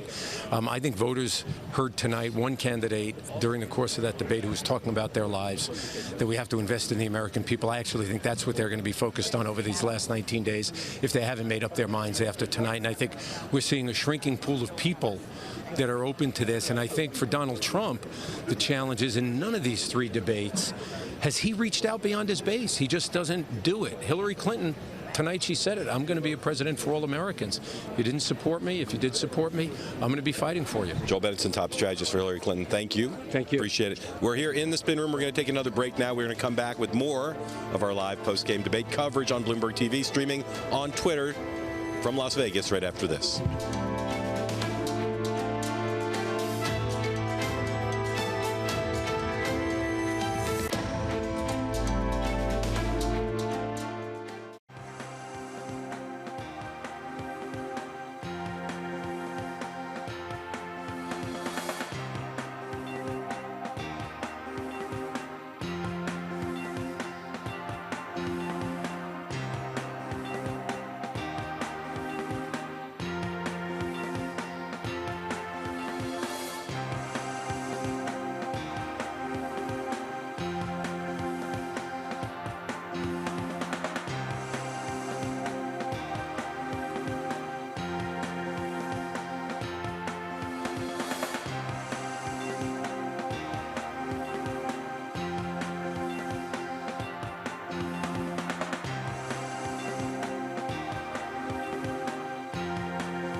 Welcome back. We are wrapping up tonight's Bloomberg Politics / Twitter coverage of tonight's third and final presidential debate here at the University of Nevada in Las Vegas. Mark. There you see Hillary Clinton and Bill Clinton finally leaving the debate site. The Clinton team, just heard from Joel Benenson before, they feel good. And I think it's hard to fault her performance. There may have been some moments where she was evasive, but she was evasive in a deft way and was pretty good at turning things away. But there'll be maybe half a dozen or more topics where Republicans will say she didn't address the question. I would like to return just briefly to our interview with Michael Flynn, who I found like perfectly reflective of the confusion right now in the Trump campaign about what to say about what Trump said on stage. I couldn't figure out what Michael Flynn was saying. On one hand, he was saying, well, of course he'll accept their results, but after he checks to make sure they're legitimate, it was, I thought, intellectually somewhat incoherent, and I think he's struggling to figure out how to... We've heard from a range of Republicans here in the spin room, our colleagues reporting in, Reince Priebus, chairman of the RNC, Sean Spicer, who works with both the RNC and the Trump campaign. What they're basically saying is, we're going to win, so this won't be a problem, or we'll accept the will of the people, but let's see what happens. Let's see if there are any improprieties. But I think they're all taking a less hard line position than Trump took, but trying not to repudiate what he said because that's a little uncomfortable for them. Yes, but again, it leaves open the question again that we raised earlier, which is, what does Donald Trump actually think about this? And I think he's made himself pretty clear over the last week. He thinks the election's rigged, and he's not ready to say that he has faith in our democratic institutions and will accept the outcome. So the question is, what happens tomorrow? And what happens the day after tomorrow? Is this question going to be begged and raised repeatedly to him and the people around him? More spinning is going on here in the spin room. Both Donald Trump Jr. and Eric Trump here in the spin room giving their reaction. But let's go back outside to our Washington Bureau Chief, Megan Murphy, for her final thoughts. Megan. I mean, there's no question that this moment of him saying he's going to keep us in suspense about whether he's going to accept the election results, and also his comments about women who've accused him of unwanted sexual advances, that they want fame, and that it's part of the Clinton campaign. But I also want to highlight another moment in this debate. There was a fairly extraordinary exchange about Russia that will get a bunch of attention in Europe and with our allies abroad, and his, again, embracing Putin while saying he doesn't know him, praising him as a strong leader, and Hillary Clinton accusing him of being Putin's puppet. It was a real clash. It was a profound clash in terms of how they both feel about foreign policy. And again, Donald Trump with this very extraordinary inability to distance himself from a regime that even almost across his entire own party, including his own running mate, repeatedly denouncing Putin's strategy, policies, et cetera. And I think that in terms of wider global impact of this debate, that will be another one of the moments that people will pick out and examine over the coming days. Mark, thank you, Megan, so much. Mark, I have two quick questions to ask you. One, where do you think things stand now with the relation to WikiLeaks at this moment, heading out of this debate? Well, I mean, I think the Trump campaign is going to continue to say over and over, who really cares where they came from? They're in the public domain now. Let's focus on the content. I think they're still struggling. I've asked a lot of Republicans today, which documents do you want the American people to focus on? There's still a lot, but nothing that really is going to clearly break through. And I think the Clintons are going to keep saying, the Russians.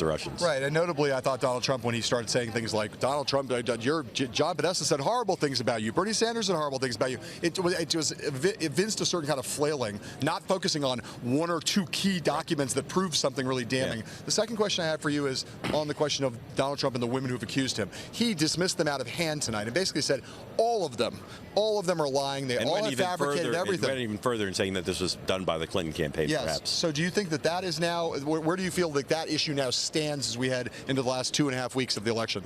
No women have come forward in the last couple of days. I think if there are no more, it'll be a lingering issue. I think it's clearly hurting with some voters, but you're not going to see very much news coverage driven off of it. We're getting now at post-debate, which is a couple weeks to go, a lot of the coverage is going to be about polls. A lot of the coverage is going to be about where the candidates are spending money, whether Donald Trump still has a path to 270 electoral votes. And increasingly down ballot as we start to focus on, can Democrats win the Senate? Can they even win the House? How much is there bleeding that's going on if Trump remains close to double digits behind Hillary Clinton? It takes in the last couple weeks an enormous controversy to break through and become the kind of dominant story we saw just 10 days ago with the release of the Access Hollywood tape. Yeah, it's going to be I don't anticipate that it's going to be a pretty 2.5 weeks, but more of crawling around in the mud. But I think we are now finally, at this moment, we could say we are headed into the genuine home stretch, which is both exciting and a bit of a relief. For Mark Halperin and me here in the spin room at the University of Nevada, Las Vegas, we want to thank our friends at Twitter who've been our exclusive partners for this and all of the other debate night coverages that we've done. Be sure to tune into our show With All Due Respect live at 5 p.m. Eastern on Bloomberg TV and on Twitter, where we stream live now every day. Check that out. Until tomorrow, as I say, from me and Mark, we say to you, sayonara.